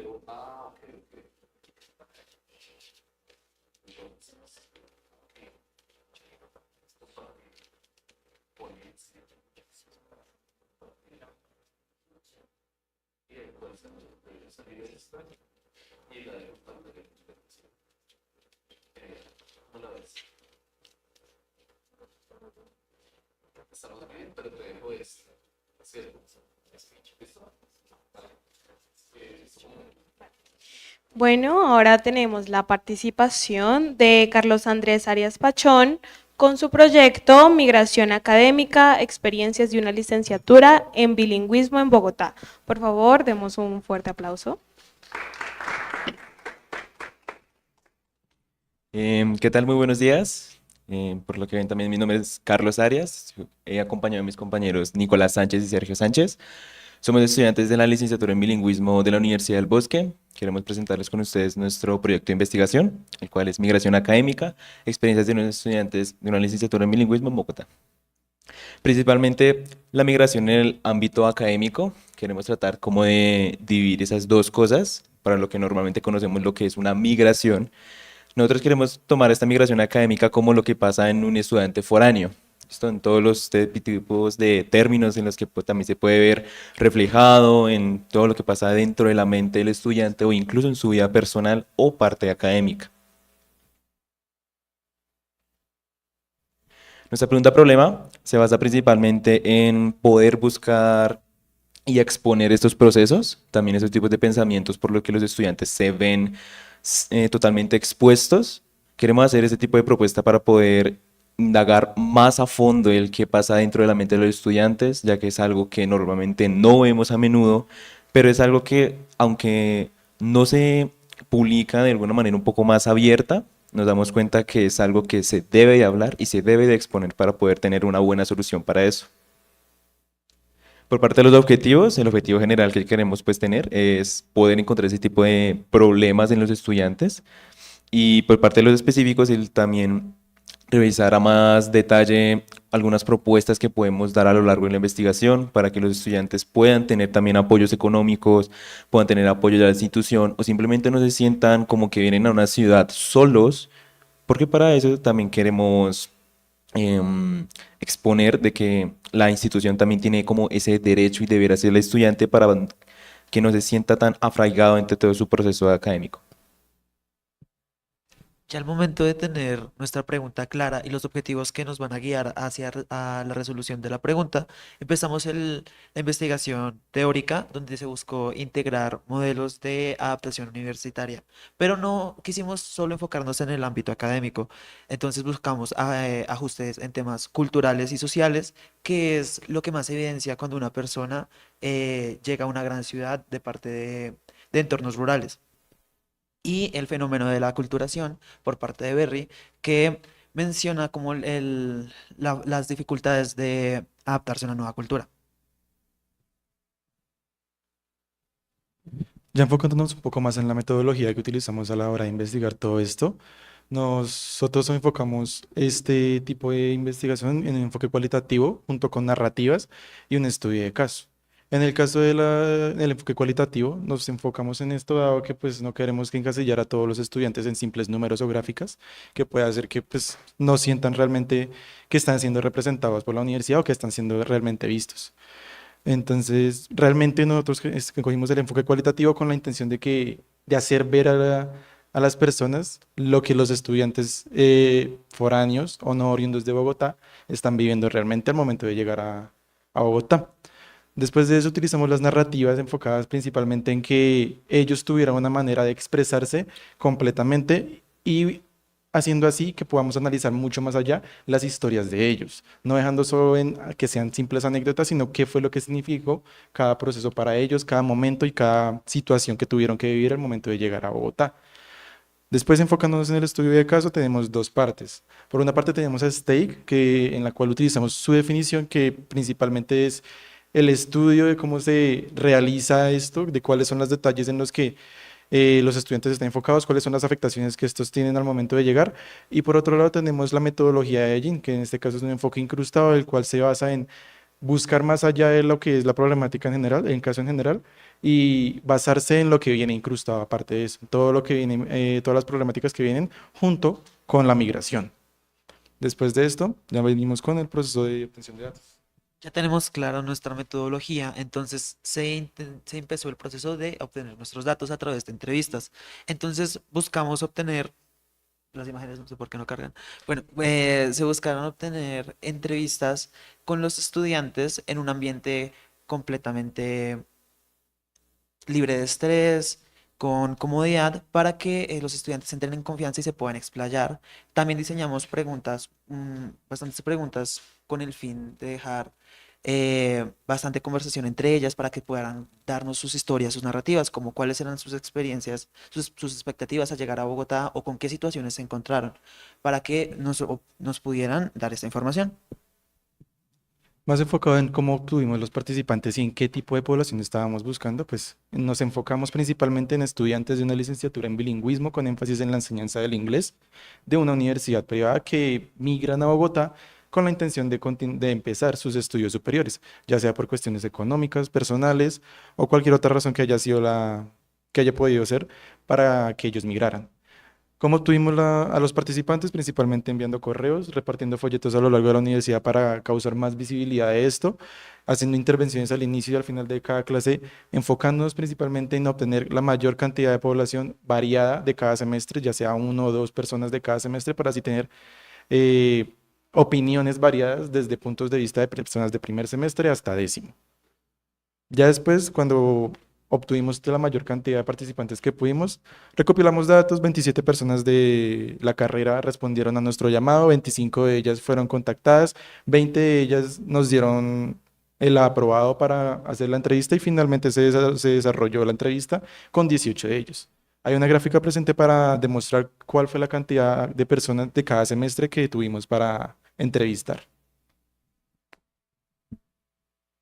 Ya después de tener todos nuestros datos obtenidos, empezamos el proceso que consideramos más divertido de esto, que es el análisis de los datos. Entonces empezamos con una transcripción de las entrevistas para no solo tener el audio, sino poder tener un texto que representara la charla que tuvimos con los estudiantes.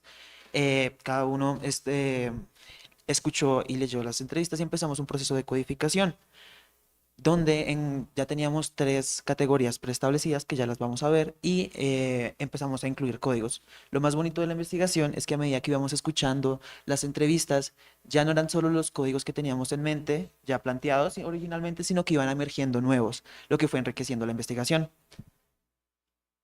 Aquí tenemos un ejemplo de nuestra tabla de códigos, que bueno, hay más de 70 códigos en total, pero teníamos... era como el proceso inicial de poder llegar a nuestros argumentos. Estaba el código que le clasificamos, la cita de la entrevista, un pequeño argumento inicial que teníamos para sustentar la importancia de esa cita para nuestro proyecto y el código del estudiante anonimizado que nos brindó la información. Y entonces vamos a representarles nuestras categorías y los códigos que encontramos en nuestros hallazgos. El primero es la motivación y la decisión al migrar. Entonces, la primera categoría nos muestra las motivaciones y ciertas acciones que tuvieron que pasar o condiciones externas que hicieron que los estudiantes tuvieran que ejercer esta migración. Inicialmente teníamos planteado que la mayoría buscaba un mejor lugar, pero a medida que íbamos escuchando las entrevistas, nos dábamos cuenta que muchas cosas, muchas veces los estudiantes fueron obligados, querían estudiar en universidades de sus departamentos y por cosas externas, presiones familiares, fueron obligados a estudiar en Bogotá. Como otra parte de algún código también, es una perspectiva respecto a la migración. Es que algunos estudiantes también llegan a ver la migración como lo más complicado de tener un viaje a Bogotá, como para también acostumbrarse a la capital, porque como la mayoría también sabemos Bogotá al ser una capital tan caótica, imaginemos en la perspectiva de lo que es para un estudiante foráneo. Es un lugar completamente nuevo, obviamente un lugar mucho más grande a lo que están habituados en su lugar natal. Entonces, para que ellos tengan como unas perspectivas de acuerdo a esto, a veces también es un poquito complicado el poder entenderlos, porque algunos tienen la perspectiva de la capital un poco más tranquila, de acuerdo a lo que les han contado, pero la realidad de las cosas es que cuando uno las vive a carne propia, es cuando uno de verdad se da cuenta de cómo se sienten algunas cosas aquí en la capital y también de manera académica. Sobre el contraste de vida, algunos estudiantes también nos decían por parte de las narrativas de que era como esa calidad que ellos querían tener aquí en la capital y también algunas cosas que no los permitían, sea por maneras como si se sentían muy solos, la universidad no les daba como ese ámbito de salud, digamos, como ese acompañamiento en ese proceso, porque pues para ellos cambiar de una ciudad tan pequeña a una capital es un proceso bastante complicado y que pues obviamente toma tiempo para poder acostumbrarse.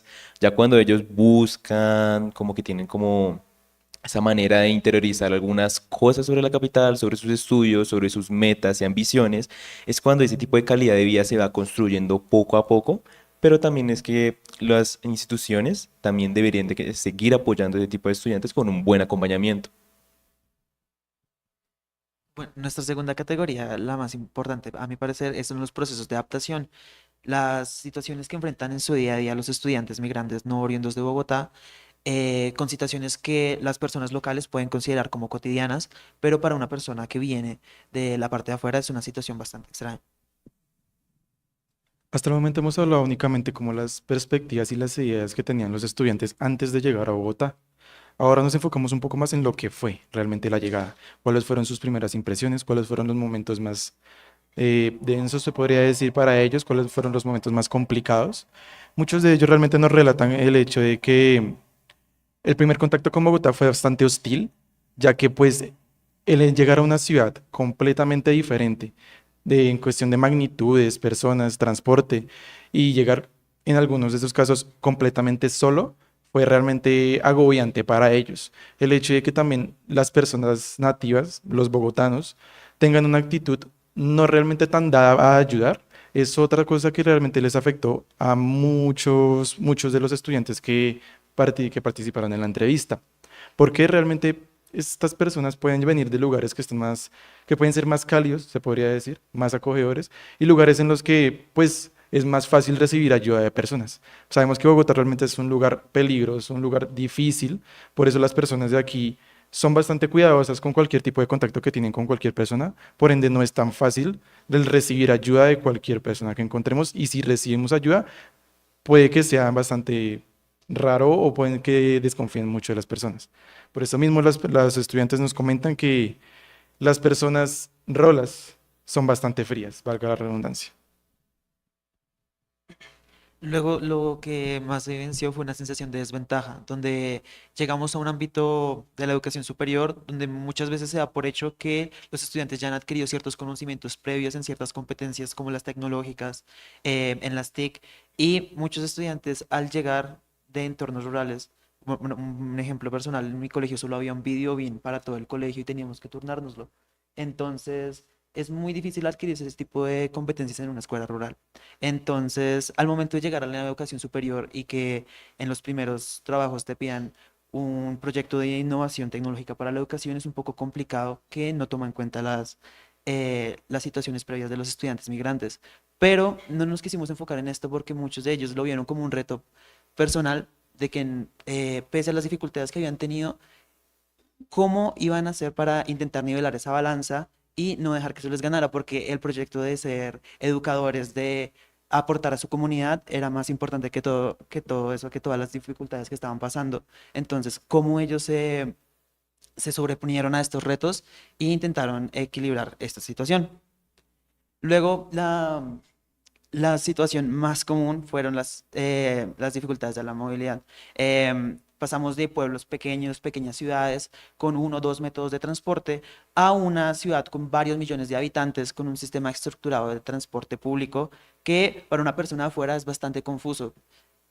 Entonces, el trayecto de llegar a la universidad puede llegar a tomar cierto tiempo para acostumbrarse, pero también actividades extraacadémicas o cosas que para conocer la ciudad puede ser bastante complicada en una ciudad tan caótica como esta. Como última categoría, quisimos también tener esta como una de las principales, también de mayor importancia, que es la construcción de identidad. La construcción de identidad también la tomamos bastante de las narrativas, fue una de las que también nos costó un poquito más construir, pero pues gracias a ir revisando las entrevistas poco a poco nos dimos cuenta que era como la que más tenía que ver en la mayoría de ellas. ¿Y cómo se desarrolla esta? Tenía también que ver, digamos que los estudiantes son cosas de que forman el carácter, algunos tienen estrés por estar en la capital, y son problemas que, aunque no lo crea, son cosas que a uno le van afectando en el camino o también en el mismo proceso de aprendizaje o de adaptación del mismo. Los mismos estudiantes también nos decían que a algunos les tocaba casi que no comer sus 3 comidas diarias por tener que ir de lado a lado, acostumbrarse a las rutas que tiene Bogotá, incluso tener que acostumbrarse a hacer mercado, tener que saber que un lugar es más barato que otro. Para ellos se les tornó un poco más complicado el tener ese tipo de adaptabilidad aquí en la capital, pero pues como dijo mi compañero, son cosas que para ellos fue un reto, pero que lo quisieron seguir logrando. Para eso fue que ese tipo de categoría se forma prácticamente de que los estudiantes aún así tengan un proceso bastante complicado y lleno de dificultades, quieren seguir adelante con sus estudios, quieren seguir adelante con su tipo de adaptación y quieren también llegar a ser alguien, aunque ya lo son antes de llegar a la capital. Y también, pues también para concluir, queremos decir que nuestra pregunta de investigación se pudo resolver. Pudimos encontrar bastantes problemas para los estudiantes, sea de manera también por las instituciones, de que algunos estudiantes no tienen conocimiento sobre los beneficios de las mismas instituciones, sea porque la institución no sabe cómo divulgar muy bien la información o que el estudiante antes de venir a la capital ya había exteriorizado esa información antes. Los estudiantes también nos dan a entender que Ellos aún así investigan bastante la institución, pero a veces dejan un poco de lado de dónde está ubicada o incluso qué es lo que le queda cerca. Entonces, pues también encontramos bastantes problemas y es por eso que ese tipo de pregunta la pudimos llegar a resolver y tratar a lo largo de la investigación. Ya enfocándonos un poco más en los objetivos, pues principalmente teníamos el hecho de que encontrar las problemáticas que los estudiantes tenían y visibilizar las necesidades que ellos también tenían. Realmente creemos que se cumplieron, encontramos bastantes problemáticas, las cuales pero fueron relatadas por ellos mismos, pero creemos que nos queremos enfocar principalmente en las necesidades de ellos. Hay muchas necesidades económicas, cuestiones de tiempo, de conocimiento, pero principalmente creemos y queremos enfocarnos en las necesidades de acompañamiento. El hecho de que personas tan jóvenes, porque la mayoría de ellos son jóvenes, vengan a una ciudad completamente distinta, completamente solos, es un gran cambio, un gran choque para cada uno de ellos. Y el hecho de que no tengan ningún soporte, aunque sea una persona que puedan escuchar sus problemas o algo por el estilo, ni siquiera el hecho de que reciban ayuda económica o pues ayuda realmente física, sino que alguien esté ahí para escuchar cualquier problemática o cualquier tema de los que ellos quieran hablar, es realmente lo único que ellos necesitan para tener una motivación para seguir adelante. Aunque muchos de ellos ya tienen sus propias motivaciones, el acompañamiento nunca les va a sobrar a ellos. Muchas gracias.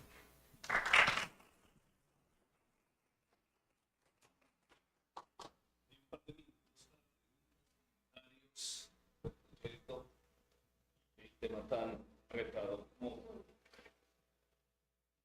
Pues bueno, aquí la profesional, no recuerdo la palabra. No oriundas de no oriundos para No, sí, me gusta. Aquí hemos investigado bastante, ¿no? En ciencias humanas. La universidad ha tratado como generar este tipo de redes de apoyo.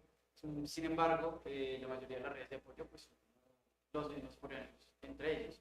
Me gustaría saber, relacionándolo con ello, si han pensado como en un futuro próximo de una acción palpable dentro de su universidad, ¿no? ¿Qué hacer con la investigación? Realmente en el caso de nuestra universidad, la problemática principal, y creemos que la problemática general también de las universidades, es la visibilidad y las ayudas. Usualmente las universidades presentan ayudas, bastantes, sin embargo no son conocidas por muchas personas. En nuestro caso, en nuestra universidad hay apoyos para conseguir vivienda, apoyos económicos, apoyos psicológicos, sin embargo no muchas personas de ellas los conocen. Siempre están pensando que son ellos contra el mundo. Y realmente lo mejor que podemos hacer en estos casos es visibilizar todo lo que tenemos ya para ellos y en pro de que también ellos nos comenten qué es lo que necesitan y qué podemos mejorar de nosotros, de la universidad o de cualquier instituto que esté presentando las ayudas. Uno. ¿Serán este? Sí.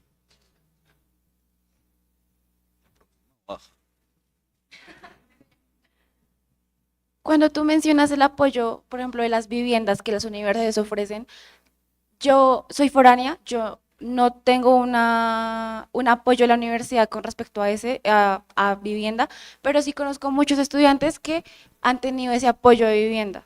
Ese apoyo no se le da solo a estudiantes foráneos, también se da a estudiantes acá de la universidad con problemas de vulnerabilidad, pero aún así he escuchado que las condiciones que tienen las residencias no son las mejores. También se les exige tener un promedio súper alto, tienen que tener una cantidad mínima de créditos para poder vivir ahí y muchas de las veces son muy exigentes con respecto a que tienen que estar ayudando en las casas, si no ayudan les quitan los apoyos. Si no estoy mal, bueno, tienen más cosas que ahorita no me acuerdo muy bien qué es lo que pasa, pero sí son estados que a los estudiantes tampoco les sirve.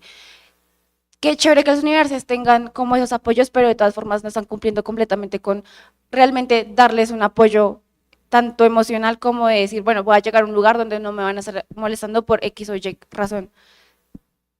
¿Qué solución podríamos encontrar para eso? O sea, decir, bueno, tenemos como viviendas que la universidad ofrece, pero de todas formas las condiciones que tienen no son las mejores. Ahí ustedes qué dirían, como decir, bueno, podríamos tener este proceso X solución para que la situación mejore un poco para los estudiantes foráneos.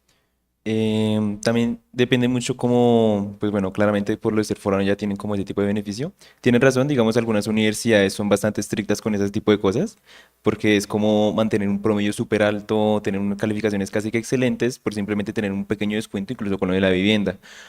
Siento que algo que también vimos bastante fue un tipo de asesoría, que digamos si la universidad no estaba apta o como no tenía las condiciones para ofrecerle un hogar o tipo de residencia al estudiante, se le da un tipo como de asesoría sobre qué lugar le podría convenir mejor, sea por precio, incluso disponibilidad o incluso también por la localización de la universidad o donde le gustaría. Claramente también eso se basa en el conocimiento que tenga el estudiante sobre la capital, entonces creo que también es bastante importante que los estudiantes tengan como un conocimiento base o incluso que en las asesorías se les preste como esa atención sobre los conocimientos previos que tenga el estudiante.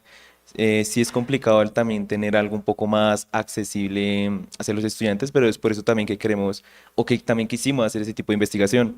Nos dimos cuenta que son cosas que deberían ser un poco más accesibles, tanto es una población que la lucha mucho y no sé si la mayoría de ustedes o algunos también llegan a ser foráneos como ella, que a veces, digamos, por lo que pasa también en nuestra universidad o en bares que también investigamos, son cosas que se ven muy a menudo, pero que la mayoría casi no tiene voz para eso.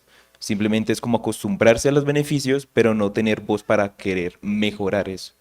Entonces, Y como un apunte final, normalmente en las instituciones privadas lo que también se evidenció fue que esa dificultad que tú mencionas con la accesibilidad y los promedios súper altos es simplemente para no ofrecer el servicio a tanta gente y por eso tampoco se le da tanta visibilidad. Entonces muchas veces se intentan ocultar esos tipos de beneficios para que no haya un fácil acceso o fácil información sobre ellos. Entonces también se nos ofrece ayuda con bienestar universitario para intentar ofrecer soluciones y intentar escuchar propuestas de los estudiantes sobre estas dificultades que tienen con el tema de la vivienda y en ciertas ocasiones asesorías psicológicas y sobre la situación que están viviendo. Gracias. Vale, muchas gracias, muy amables.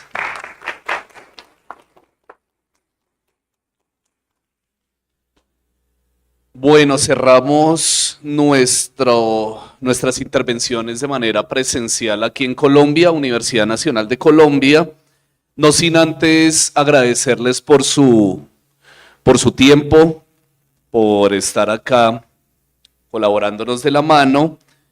Voy a nombrar las instituciones que hacen parte de este segundo encuentro de pedagogías críticas en enseñanza de lenguas. La Universidad Nacional de Asunción, Paraguay, Universidad Nacional de Colombia, Universidad Tecnológica UTEC, la Universidad Metropolitana de Ciencias de la Educación, UMCE, Universidad Federal de Bahía y Universidad Nacional de Mar del Plata, con el apoyo de cada uno de los profesionales que ha estado al tanto de este encuentro, de este evento.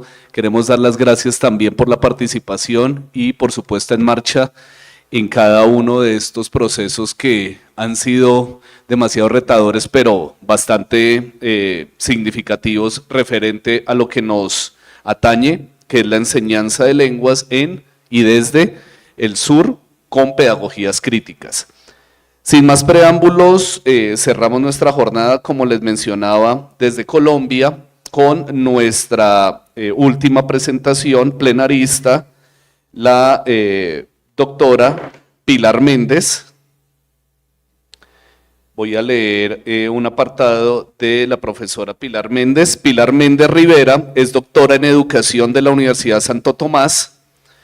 Posee un postdoctorado en educación desde el CENID, México. Además, es magíster en lingüística española del Instituto Caro y Cuervo y licenciada en lenguas modernas, español e inglés de la Universidad del Atlántico. Se desempeña como profesora de tiempo completo de la Universidad Distrital Francisco José de Caldas, Bogotá, Colombia. Actualmente es directora del Grupo de Investigación Intertexto y es profesora en el Doctorado Interinstitucional en Educación, sede Universidad Distrital Francisco José de Caldas. Sus intereses de investigación giran en torno a la formación docente, la constitución de sujetos en educación, las relaciones entre lenguaje, subjetividad y poder. Para mí es un gusto y siempre halagador estar contigo, profe Pilar, siempre desde mi corazón, aprendiendo junto a ti y estando aquí en este proceso de aprendizaje continuo. Muchas gracias, profesora. Un fuerte aplauso para ella, por favor.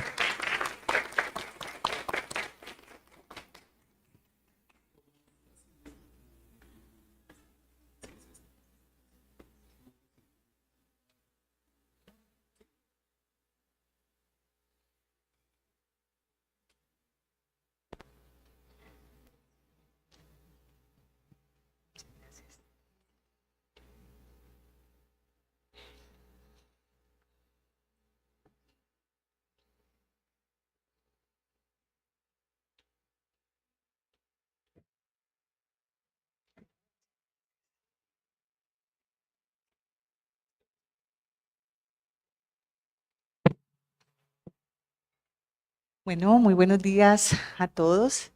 Es un gusto estar acompañándolos en este seminario que me parece muy importante, independientemente de que no todos los que estemos aquí estemos apostando por la pedagogía como futuro laboral. Seamos filólogos, nos dedicamos a la traducción, a otras carreras. La pedagogía, siempre como esa vía para enseñar al otro, es un camino posible para cualquier profesional en cualquier ámbito de la vida. Y precisamente en este contexto quiero hablarles de la pedagogía como resistencia, como lo mencionó mi querido Miguel. Me ha interesado mucho las relaciones que tiene el poder y la resistencia en la construcción de la subjetividad. Un poco la categoría que presentaban los colegas que me antecedieron en la palabra, cuando hablaban de la construcción identitaria, pues cómo pensar la identidad sin pasar por el poder, y precisamente por el poder como resistencia, ¿sí? Entonces, cuando nos quieren imponer cosas que no nos gustan, que nos coaccionan, que nos limitan, que nos cortan las alas, allí surge nuestra capacidad de resistir, y la resistencia también es una práctica de creatividad, que a mí me parece clave que la tengamos en cuenta en este enfoque crítico al horizonte decolonial, que es uno de los tránsitos, digamos que en términos teóricos, el campo de las enseñanzas de lenguas en general está atestiguando. Y quisiera también, como en este horizonte, hablar un poco del currículo para la enseñanza de las lenguas, lo que tiene que ver con la línea de formación docente. Pero no quisiera continuar sin expresar mis sentimientos de afecto y de admiración para Miguel, que ha llegado a esta universidad después de terminar su doctorado con una tesis laureada que tuve el honor de dirigir, y que te felicito por todo tu activismo académico. Me parece maravilloso que los maestros hagamos cosas y que pensemos en la gente que estamos formando. Y eso me parece una cosa estupenda, ¿no? Y ahí también hay pedagogía, chicos, en cómo hacemos eventos, en cómo construimos tejido, en cómo nos organizamos, en cómo nos relacionamos. Y yo creo que eso es una parte fundamental de entender de otra manera a la pedagogía o las pedagogizaciones. No te preocupes, que no se ve para los que están en línea. Presentar pantalla, creo, desde...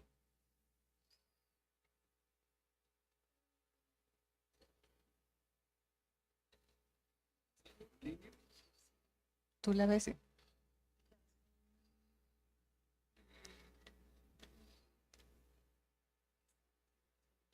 Bueno, yo tengo un problema personal y es que para leer tengo que quitarme las gafas y para verlos tengo que ponérmelas.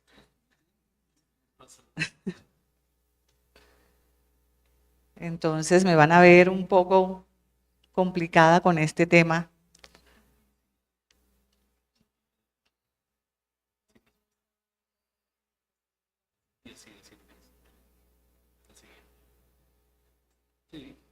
¿Tú crees, Pilar, que...? Sí, pues, sí, o sea, la voy pasando así. Ok, perfecto, no hay problema.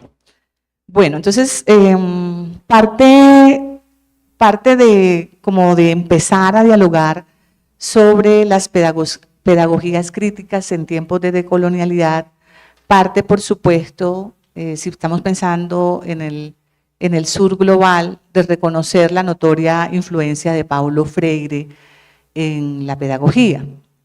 Sin embargo, también parte por reconocer que mucho de lo que nosotros hacemos en el campo de la enseñanza de lenguas no entró a lo crítico directamente con Freire, sino con otros autores como Maclaren, Giraud, Ivachor, bueno, otros pensadores, porque pues los que estudiamos lenguas estamos sujetos a la necesidad de leer en la lengua meta, ¿no? Y esa necesidad de tener un buen nivel de lengua, de entender la lengua que queremos aprender, nos lleva a consumir conocimiento producido mayoritariamente en la lengua inglesa, que es la lengua que ha dominado la forma de producir conocimiento, pero también pues en otras lenguas como el francés, el portugués. Yo creo que muchos de los que estemos aquí, así no estudiemos esas lenguas con rigurosidad, tenemos competencias de alguna manera para entender el portugués, para entender pues todas estas lenguas que son más cercanas a las lenguas romances. Pero no podemos dejar de notar la influencia grande que ha tenido Freire en la formación de la pedagogía crítica en Norteamérica, en algunos sectores en Europa y por supuesto pues en el cono latinoamericano.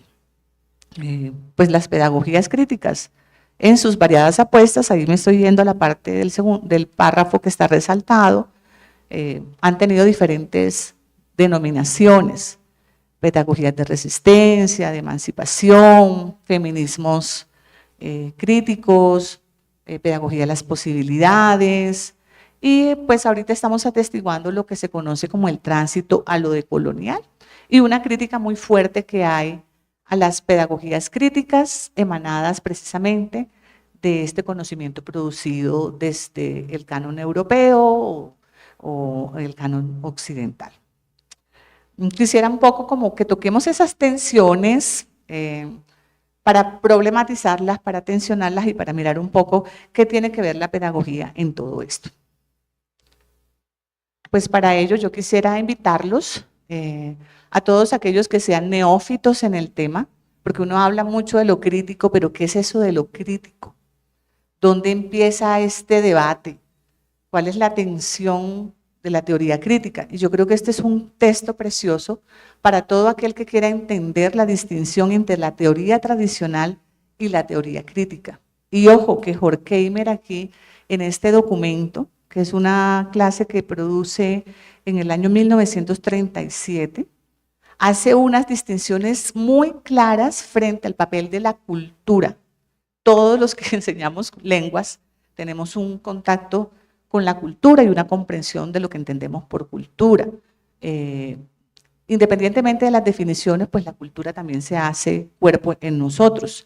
Estas distinciones entre la teoría tradicional y la teoría crítica van a marcar, por ejemplo, esa tensión entre el lenguaje que produce la ciencia y el lenguaje que se produce dentro de culturas dominantes. Y se va a empezar a hablar pues de todas estas tensiones entre la distribución del trabajo y del capital, porque recuerden que en esta época pues Marx era la teoría que más dominaba, y parte de este autor, Marx, Horkheimer, Althusser, Adorno, Marcuse, que eran miembros de la escuela de Frankfurt, era tratar de tensionar que no todo se podía reducir a relaciones económicas, que teníamos que también mirar el problema de la cultura y el problema de la gente para hacer cultura. Y eso a mí me parece clave que lo tengamos presente.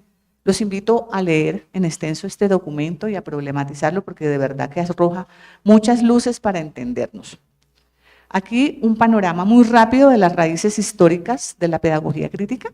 Pues empecé con Max Horkheimer, que es el primero que está acá en esta columna, que trabajó en la escuela de Frankfurt, y empiezan a tensionar esto de la teoría social y de la importancia de lo social y lo cultural para entender la construcción del poder.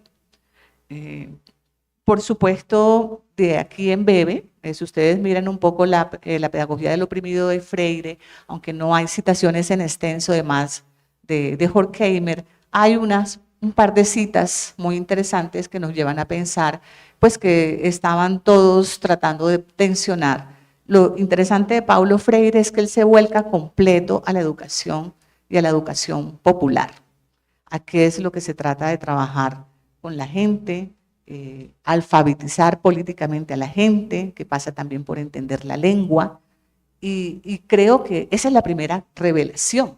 Conquistar una lengua, dominar una lengua, es un ejercicio de poder y de agencia vitalísimo. Y precisamente todos nosotros que estudiamos lenguas extranjeras, cuando dominamos la lengua extranjera, no la adquirimos de una manera asimilacionista. O sea, esa lengua pasa por nosotros, esa lengua sufre transformaciones. Y yo creo que esa comprensión es lo que trae la pedagogía crítica a las lenguas, ¿sí? Cuando nosotros hablamos, por ejemplo, de la apropiación lingüística, no es simplemente que tomo una lengua que no es mía, es una lengua que yo apropio y la hago mía y hace parte de mí. Y tenemos aquí, pues en estas raíces históricas de la pedagogía, pues todos estos proyectos con Henry Giraud, con Peter McLaren, con Michael Apple, Bell Hooks en los feminismos pedagógicos, en las miradas ya postestructuralistas que ya empiezan a tensionar las formas de conocer y empiezan a entender que las formas de conocer son situadas, que son contextuales, y ahí hay una riqueza maravillosa para el giro sociocultural que vivimos los que trabajamos en la enseñanza de lenguas. Más adelante, pues, ir a Shore con esto de la posibilidad de las pedagogías, que más o menos esto está alrededor de la década del 90, los trabajos de Ira Shore, que conectan mucho con lo que se estaba viviendo aquí en Colombia por la apuesta de la pedagogía como un proyecto de saber de los maestros.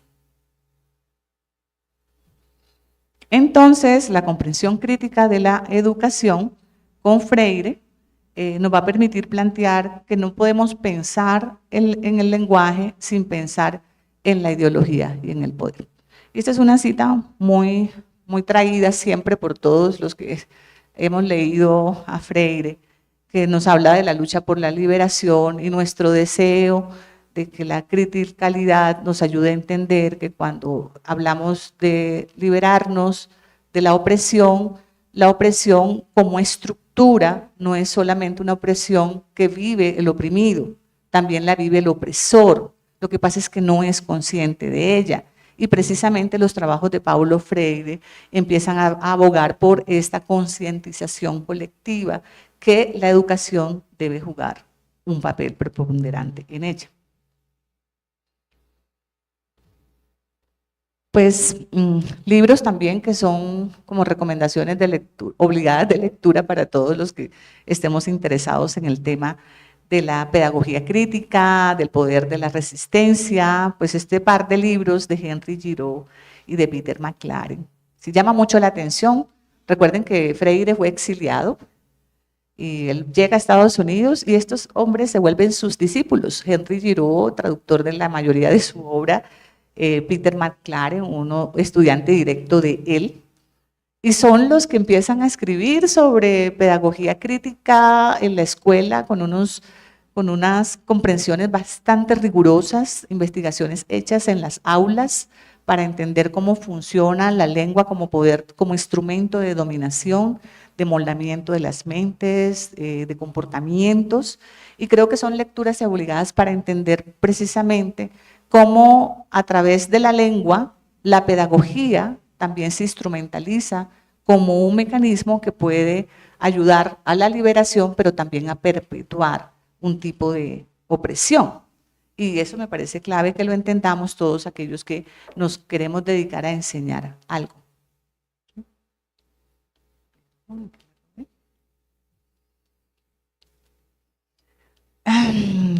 Por ejemplo, en los trabajos de Henry Giraud y McLaren, hablan de la importancia de la escuela y de la pedagogía pensando en algunos supuestos. Vamos a revisar muy brevemente algunos de ellos.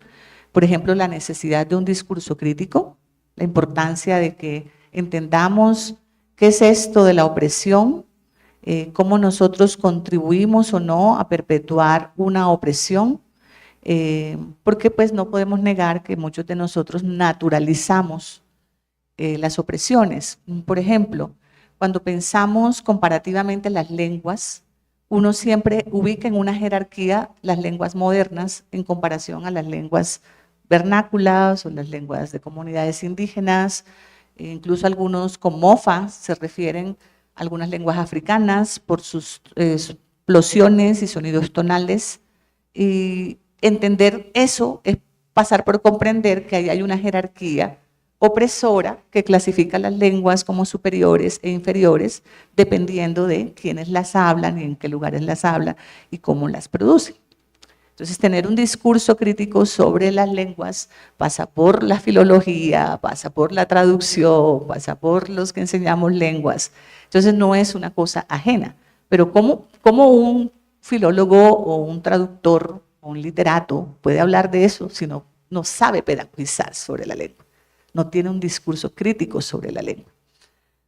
No podemos dejar de percibir las escuelas como sitios sociales contradictorios, marcados por lucha y adaptación, donde vienen personas de diferentes procedencias, y aquí pues la invitación es a pensar la radicalización como esa necesidad de definir esa naturaleza contradictoria de la educación, porque vivimos en tensiones, o sea, a veces luchamos contra las opresiones, pero en planos de la vida nos descubrimos siendo peor que los opresores, y yo creo que eso es un ejercicio de autorreflexión que nosotros todos debemos hacer. A mí me pasa con mucha frecuencia, ¿no?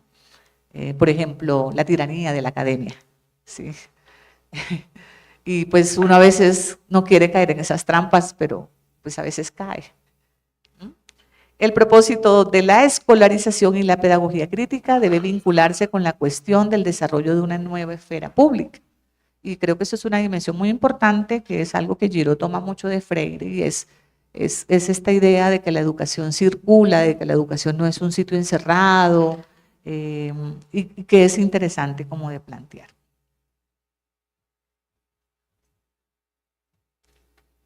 Una interpelación que nos hace McLaren en la década del 90, donde pues ya estábamos viviendo lo que los teóricos hablan, sobre todo en historia, hablan de la posmodernidad. ¿Sí? Recuerden que todo conocimiento que uno produce, lo produce para tratar de interpretar el mundo. La historia ha dividido en ciertos periodos la comprensión de cómo nos movemos. Entonces a veces nosotros pensamos que eso es así. Sí, pues eso es una forma de ver la historia, ¿no? Y pues nos hace esta pregunta: ¿qué significa construir pedagogías de resistencia sobre la base de la diferencia cultural dentro de una economía transnacional que aborda tanto las condiciones de necesidad material como las de la densidad material de la subjetividad? Y termina preguntándonos más específicamente: ¿cómo pueden los educadores críticos comenzar a mapear la cuestión de la agencia a través de las diversas relaciones de clase, género, raza, historia y producción ideológica en forma de memoria popular y formas narrativas? Y creo que es una pregunta muy interesante porque pues aquí nos están hablando de algunos elementos que la teoría crítica tocaba, ¿sí? La pedagogía crítica sí se preocupó por cuestiones de clase, género, raza, historia, pero la pedagogía crítica no analizó esto como un efecto del colonialismo, sino como un efecto de la división de la raza, el trabajo, las relaciones económicas, la producción, y creo que ese es un elemento muy importante que podemos tomar más adelante.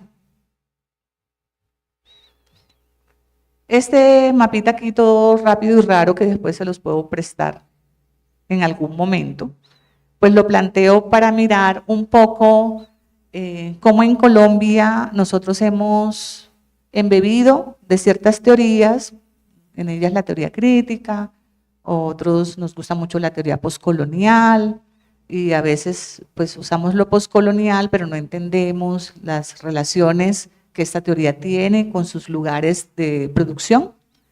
y la decolonialidad, que es el giro que estamos atestiguando, pues que no voy a profundizar mucho en ello, pero simplemente pues me gustaría plantear cómo, por ejemplo, en la teoría postcolonial, para fanfanons, máscaras negras, pieles blancas, es interesante mirar cómo él analiza el papel de la lengua para la reproducción ideológica y la alienación del sujeto que es dominado, que es colonizado. Y lo difícil que ha sido para muchas de estas regiones, luego de su independencia política de las colonias que los gobernaron, encontrarse a sí mismos, y entonces tenemos estos conceptos de hibridación que trae Homi Bhabha, la subalternidad, entonces como esta asistencia que deviene de allí. Y bueno, lo de la decolonialidad que empieza a entrar con mucha fuerza, sobre todo en Colombia, a partir de los últimos años de la década del 2000, con muchos compañeros, colegas míos, de ustedes que están escribiendo sobre qué implica decolonializar el campo de la enseñanza de lenguas. Y creo que eso es importante decirlo. Es decir, no a todos nos llegan las teorías de la misma manera. Al campo de enseñanza de lengua ha llegado un poco tardío, pero mejor tarde que nunca, ¿sí?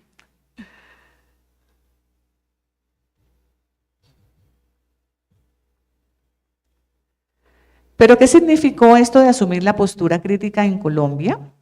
Por ejemplo, caso, el grupo de Historia de las Prácticas Pedagógicas, que es un grupo muy cercano a mí, porque precisamente la influencia de las teorías en uno no es simplemente teorías de libros, sino teorías que uno aprende con maestros que le enseñan a uno, ¿no? Entonces yo tuve la fortuna de trabajar con alguien cercano al grupo de las prácticas, de la historia de las prácticas pedagógicas en Colombia, el doctor Alberto Martínez Boom, con quien trabajé muy de lleno y aprendí a hacer arqueología, y bueno, a leer a Foucault. Entonces muchos de los intelectuales colombianos de finales de la década del 90, principios del 2000, embebieron de la teoría crítica, no a través de Horkheimer o de Giraud o de McLaren, porque no les interesaba el código, ni el inglés, ni sus textos, sino a través de Foucault,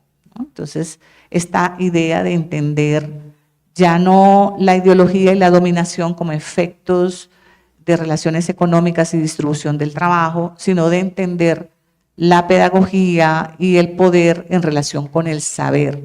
A mí me parece una cosa bastante interesante, porque precisamente la pedagogía, es decir, todas las carreras, no vamos a negar, de las humanidades, nacen en una condición de subalternidad frente a aquellas carreras que en la jerarquía de la economía producen muchos más artefactos que son visibles como productos inmediatos y tangibles.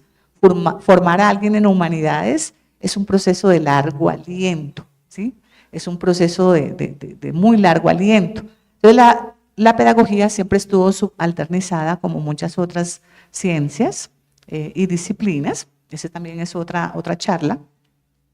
Pero la dispersión de la pedagogía en otras disciplinas, como la psicología, la sociología, la administración educativa, la hacía difusa, la hacía no muy clara, no muy coherente. Y yo pienso que parte de no entender la pedagogía como un ejercicio intelectual y discursivo poderoso, parte de esa invisibilización y ese ocultamiento de la pedagogía, que quedó como relegada a lo meramente instruccional. Y allí no habría que confundirla con la didáctica, que también es muy, muy importante, ¿no? Entonces, rescatar a la pedagogía pasaba también por entender quiénes son los pedagogos, quiénes usan la pedagogía. Y en principio, pues los maestros empezaron a notar esa ausencia en su propia formación y se empieza a empoderar en Colombia la importancia de la presencia de la pedagogía en la formación de futuros profesionales que se quieran dedicar a la educación. Ya escuché cuando llegué que había una charla donde se planteaba la presencia de la pedagogía en el currículo, que cuántas horas, que cuántos créditos, y yo creo que nosotros no hemos podido salir de esa tensión, ¿sí? O sea, como vemos el currículo como una malla curricular parcializada, donde se le cargan pesos y créditos, no hemos podido entender que los currículos no lo pueden hacer todo, que hay cosas que pasan por la complejidad de la articulación entre disciplinas, entre espacios académicos, que no son la solución de la agencia que tiene un poder curricular. Y ya vamos un poco para allá. Entonces, obviamente, pensar al maestro como un investigador que piensa la educación es también un acto político, porque hay que entender que educar a otro es tener un poder bastante grande de influencia en la vida de una persona y en la forma en que esa persona construye un proyecto de vida. Hubo una gran preocupación, estamos hablando del año 2000, década del 2000 al 2010, 2012, por fortalecer el currículo de la formación docente. Nosotros hemos hecho reformas en las profesiones que formamos maestros. Una de ellas tuvo que ver con esta necesidad al profesor que enseña lenguas. En el caso de la Universidad Nacional apostó por la filología, pero pues tengo entendido por lo que escuché y lo que he visto, que el enfoque filológico no es tan fuerte. Digamos que yo tuve una formación en filología porque yo estudié en el Instituto Caro y Cuervo, y entonces chicos, están los posgrados. No todo se soluciona en el pregrado, entonces por eso ahí existe la formación posgradual. Y eso es lo interesante, ¿no? Entonces, cuando se pensó en la formación inicial de docentes, de maestros de inglés, es importante que la formación comporta una historicidad, una complejidad, que nos permiten pensar y ver al maestro de inglés en formación como un objeto de enseñanza, así como los que están formando profesores de francés, de portugués, tendrán también alguna historia. Si se cruza con esta, no lo sé, porque precisamente eso es, pues uno tampoco puede estudiarlo todo. Eso es un solo cerebro y a veces el equipo es de 3 y 4, no nos da la energía vital para hacerlo todo. Pero si se cruza con esta historia, pues me parece interesante que empecemos a mirar cómo esa comprensión del maestro como pensador, como investigador, nos llevó a plantear este giro hacia la formación investigativa. Entonces hubo un cierto consenso frente al papel de formador de maestros para inspeccionar lo pedagógico y lo disciplinar, esta relación práctica, estas relaciones entre la investigación y acción, este dominio de la lengua y de la enseñanza efectiva, que van a mostrar, realmente estoy tratando de hacer buen uso del tiempo, que el papel protagónico del futuro profesor de inglés, estamos acá en la 4ª viñeta, tenía competencia en la lengua extranjera. Invisibilizó todo lo otro. Y eso ha sido muy difícil, porque es una tensión con la que vivimos y es una tensión que nosotros hemos tratado de ir como explorando, exorcizando, pero también sanando, porque cuando uno se compara, pues uno siempre tiene en su mente la proyección de un hablante, que hoy en día, gracias a mucho de lo que ha hecho la pedagogía crítica, muchos de nosotros ya no tenemos como el hablante ideal al ancoario, muchos tenemos otras idealizaciones, ¿sí? A mí, por ejemplo, me encanta escuchar hablar a una colega mía que pasa del español al inglés con una naturalidad y sigue siendo ella y es tan auténtica. Y yo digo, ay, yo quisiera ser así, ¿sí? Digamos que hay muchos otros referentes que tenemos muy importantes y que han un poco mermado el efecto que tiene el native en nosotros, pero todavía tenemos mucho camino que recorrer.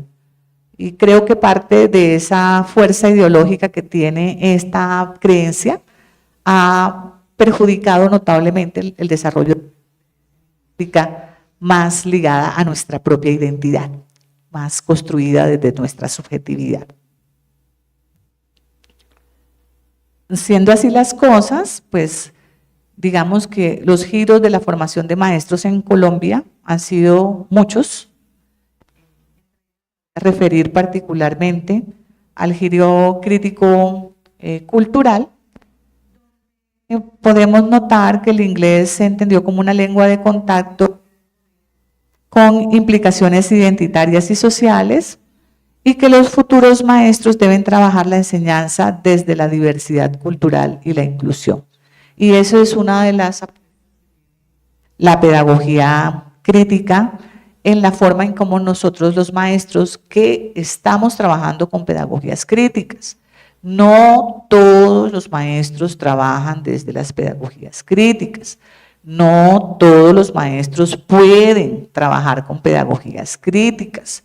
Hay espacios institucionalizados donde el currículo está sitiado, es controlado, no hay libertad, no hay agencia, no se puede cambiar nada.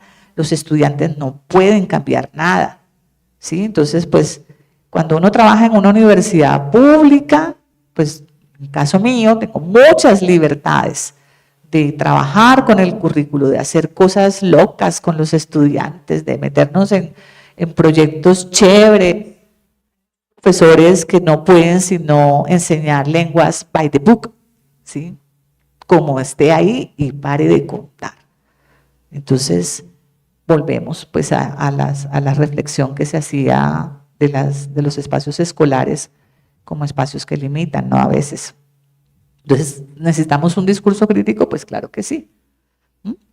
Aquí un poco una distinción entre lo que trajo la teoría social crítica, que digamos que tiene mucha crítica de la teoría decolonial, en el sentido en que esta teoría social crítica emerge dentro de la filosofía occidental tradicional, y está atrapada por ella, porque pues está enmarcada en este proyecto de la comprensión de la ciencia, del hombre ilustrado, de las relaciones económicas y de poder mirados desde esta manera, donde la raza, el género se miran como un correlato de la diferencia, atendiendo la diferencia como una cuestión que emerge simplemente porque es natural, visibiliza, que el proyecto decolonial empieza como a cuestionar. Ojo, sí, somos diferentes, pero la diferencia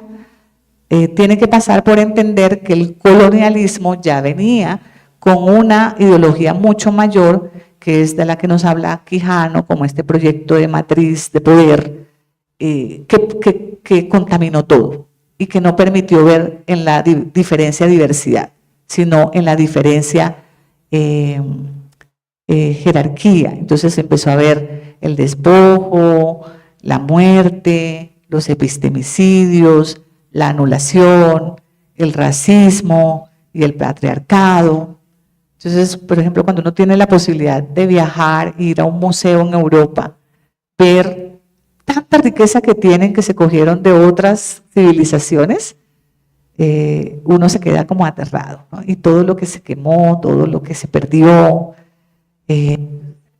colonial nos empieza a hablar de estas jerarquías ontológicas, de la necesidad de una justicia epistemológica, de la reexistencia, que es algo que me parece bonito, como para ir cerrando mi charla, con esta idea de que resistir no es pasado, ni contentarse solamente con mirar al pasado como ese proyecto romántico que tenemos que recuperar porque es puro, sin manchas.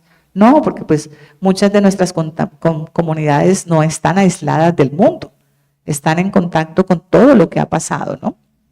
Entonces hay que empezar a entender cómo resistimos creativamente y cómo nos reinventamos, cómo nos creamos. Entonces, cómo nosotros en nuestros ejercicios profesionales vamos a hacer, cómo vamos a plantear nuestra existencia, qué tipo de maestros, de traductores, de creadores, de literatos, vamos a hacer nuestra apuesta política, o sea, cómo entramos a un campo específico, no solo para la producción del mercado y la subsistencia, que es importante, sino también cómo nos relacionamos con los otros y cómo hacemos que ese campo crezca y sea distinto.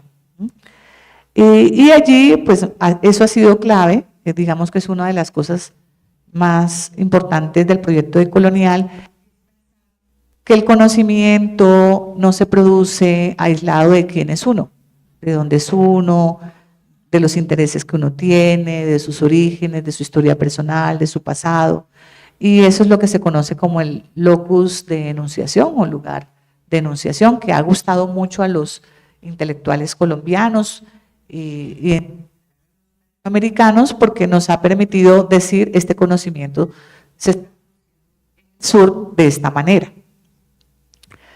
Y esto nos lleva a cuestionar nuestro papel, al cuestionar el currículo de enseñanza de lenguas en los colegios y mirar, por ejemplo, cómo la introducción del inglés como asignatura obligatoria en la mayoría de las escuelas pone de manifiesto de un idioma sobre otros, dándole a los niños la posibilidad de escoger otras lenguas. Eso no pasa en otros países, donde uno va a otros colegios y los chicos tienen la opción de escoger entre español, portugués, francés, y escogen con qué idioma conectan mejor, y a ese idioma le apuestan.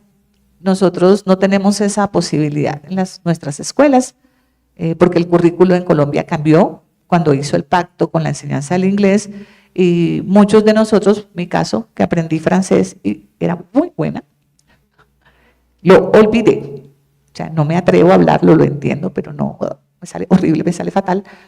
Lo olvidé, pero muchos de nuestros maestros contemporáneos, de nuestros políglotas, son políglotas en el sentido maravilloso de la palabra, porque aprenden estos idiomas con sus agencias, en sus tiempos libres, y tienen un repertorio variado, hablan diferentes idiomas. Muchas universidades están trabajando con lenguas indígenas para tratar de recuperar cierto alfabeto fonético que es desconocido para nosotros, tratando también de hacer esa justicia epistemológica con muchos de nuestros estudiantes de comunidades de los primeros pueblos que vienen a estudiar a las universidades, que muchas veces no se les reconoce que es el español que hablan, es la lengua extranjera, ¿no? Es la otra lengua, y deberían poder graduarse, ¿sí? Entonces, no, tiene que aprender también inglés o francés, porque es requisito que sea una lengua moderna, ¿no? Entonces, el currículo contenidos, tipo de racionalidad que moldea y modela la conducta. Esto no es ingenuo.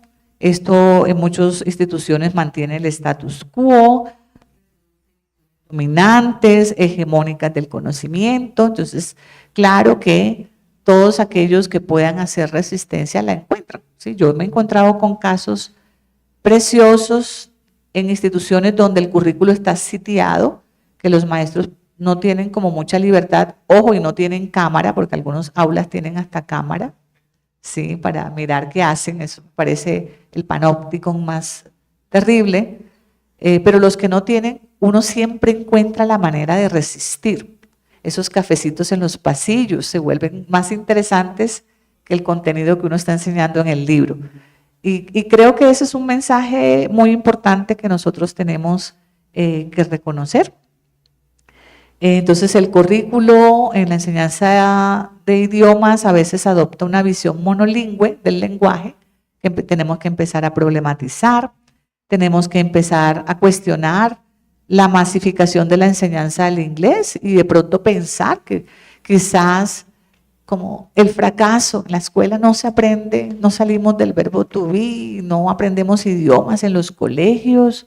Yo digo que eso no es totalmente falso, pero tampoco es completamente cierto. Porque aquí estamos lo que aprendí. Yo mi inglés y lo aprendí en el colegio, ¿sí? Con maestros, o sea, algo hay ahí, ¿sí? Algo hay ahí. Entonces tenemos que empezar a cuestionar la selección de contenidos. A veces tiene una orientación muy monocultural que no nos deja ver la riqueza y la diversidad que tenemos. Tenemos estudiantes que vienen, que son oriundos, pero a veces eso no interesa en mi aula. Y yo creo que una persona que tiene el papel y el rol como de enseñar como un acto político tiene que hacer visible a quienes están acá. Y tú de dónde eres, y tú de dónde eres, ay, qué chévere, miremos a ver qué hacemos. Porque me interesa esto de tu región, de tu cultura. Los repertorios culturales ingleses reflejan el inglés mundial norte, y pues claro, cuando uno ve un libro de texto, uno como niño, estoy volviendo a mi infancia, ¿no? Los libros coloridos, uno empieza a soñar, ay, aquel mundo es mejor, porque es que te representan todo tan perfecto, como si allá no hubiese pobreza, ni explotación, ni miseria, ni suicidios, ni abandono. Y entonces la pedagogía crítica en la enseñanza de lengua tiene que también pasar por ahí. Tenemos varios colegas que trabajan en el contenido de los libros de textos para tratar de exorcizar eso, ¿sí? De que no es cierto, no es cierto. Bueno. Algunos, para concluir con esto, el debate de diálogos y puentes y tensiones contemporáneas. Hay que hacer una revisión crítica, por ejemplo, en esta tensión que hay entre la teoría crítica y la teoría decolonial. Algunos académicos revisan omisiones, como por ejemplo no trabajar raza, racismo o colonialismo para todo decolonial. Por ejemplo, el trabajo de MacArthur del año 2022, pero pues yo les pude mostrar que la teoría crítica no es que no se ocupara de estos temas, ¿sí? Simplemente que no los ató al colonialismo. Y creo que cuando uno los ata al colonialismo, puede tratar de entender cuál es la crítica que hacen estos pensadores decoloniales a este sistema. También la teoría crítica puede contribuir a la descolonización, pero su falta de comprensión sobre raza y colonialismo, un poco en la comprensión sentido que la conquista también trajo consigo una mirada que nos ubicó en una jerarquía y nos quitó humanidad. La caricaturización, hay unos beneficiarios del status quo que tienen la descolonización a algo del pasado o solo de acción política. La caricaturización pues desconoce las historias de memoria de muchas de estas regiones y poblaciones mundiales donde la colonización fue nefasta.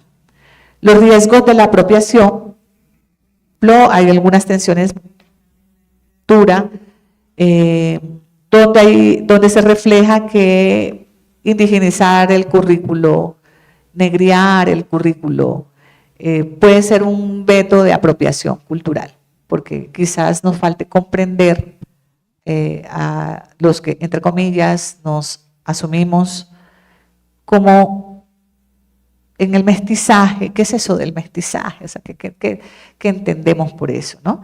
Y el resurgimiento de la insurgencia. Entonces, la necesidad de clarificar conceptos, explorar aplicaciones, prácticas y educación en educación superior y en la sociedad.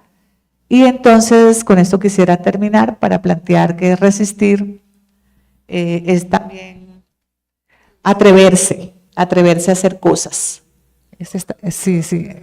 Atreverse a hacer cosas desde el poder que uno tiene y desde el poder que le da a uno el uso de la palabra, ¿no? Y el ser un profesional en el campo en el que uno se vaya a desenvolver. Les agradezco mucho la invitación y no olviden que la pedagogía es siempre una forma de encontrar la manera de acercarse al otro y de transformarle de alguna manera su creencia naturalizada de que tiene que quedarse en la opresión.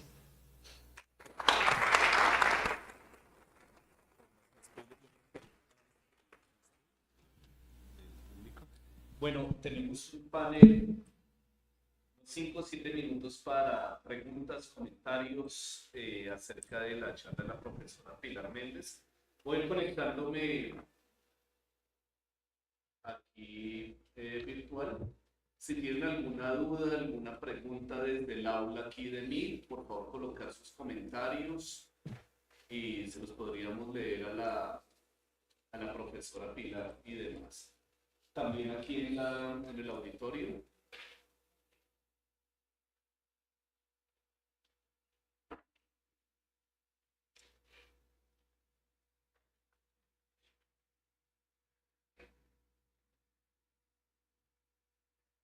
¿Nos escuchan en la transmisión? Sí. Aquí, desde mí. ¿Nos confirman? Sí. Vale.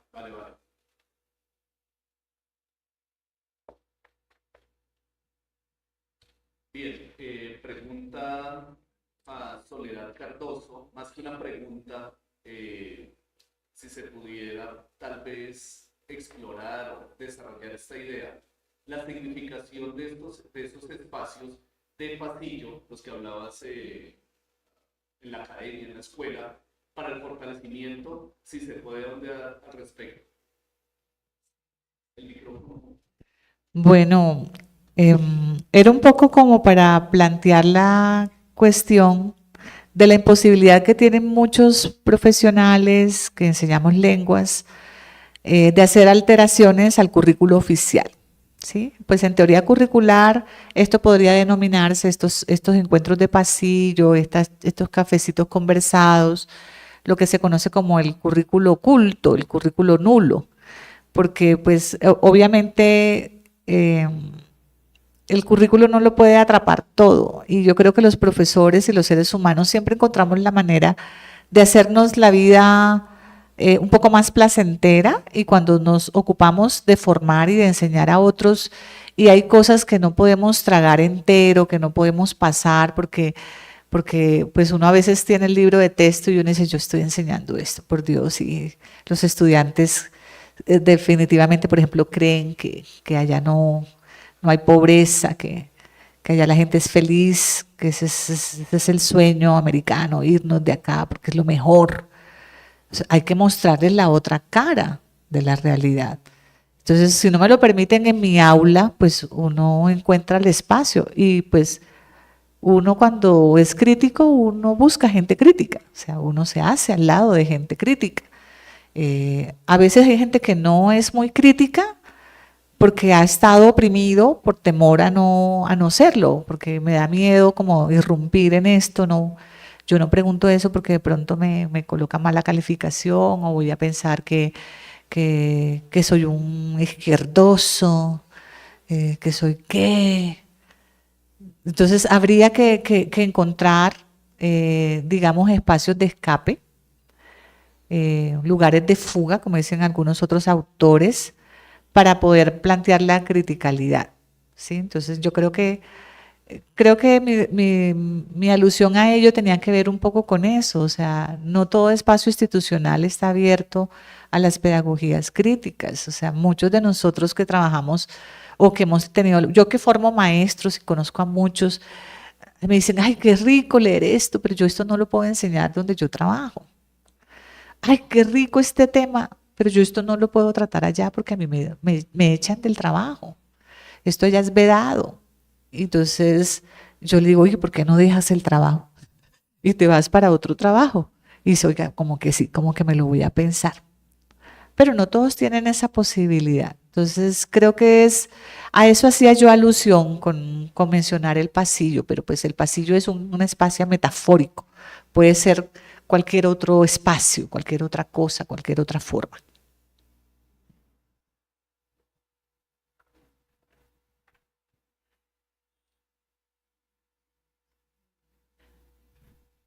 Listo. ¿Alguna pregunta aquí desde el auditorio? ¿Comentario para nuestra invitada?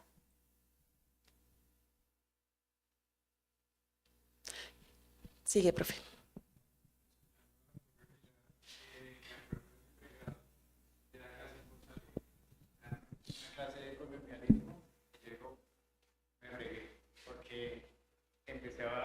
Ya había terminado inglés, ya había sacado mi IELTS, segundo, no sé qué, todo el dicho de Ejes. Y después empiezo a ver estas clases de colonialismo y digo, yo voy a en serio seguir transmitiendo estas dinámicas de poder en mis estudiantes. Voy a coger a un niño y le voy a explicar todo lo que sé en mi lengua para que él en un centro comercial le hable en inglés a la cajera y de pronto le recriminen no entender. Yo me planteaba mucho estas cosas y por eso empecé a ser profe de francés primero, porque me gustaba más también. Pero esto nos recuerda que, bueno, ya le había comentado al auditorio en mi presentación, ahora me dedico a tecnología desde un ámbito bilingüe y esto me ha permitido acercarme pues, a la lengua desde otra mirada. Y esta mirada pues, me parece mucho más crítica porque el estudiante ya no ve la lengua por la lengua, sino cómo comunicar lo que es problemático y es ahí donde construí todo este tema de por qué enseñar inglés, por qué es necesario, por qué el bilingüismo en Colombia es solo inglés, por qué no el bilingüismo no es con otra lengua, por ejemplo, la indígena, es una lengua interna, por ejemplo. Es como lo que me llevo de hoy y gracias por acordarse de por qué estoy haciendo.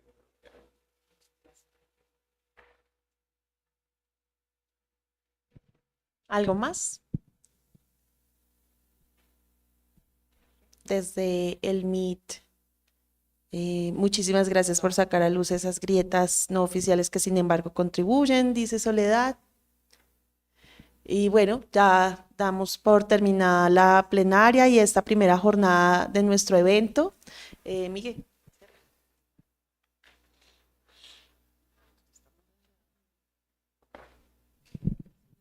Estás como...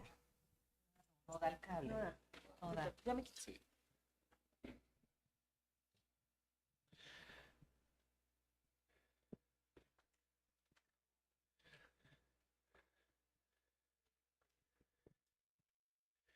Desde nuestro segundo encuentro de pedagogía crítica en enseñanza de las lenguas, fue un gusto tener a la profesora Pilar Méndez en este espacio, a quien despedimos, no sin antes, por supuesto, agradeciendo estas oportunidades varias de aprendizajes mutuos, conscientes y significativos dentro y fuera del aula para nuestras prácticas. Y bueno, despidamos a la profesora con un aplauso y...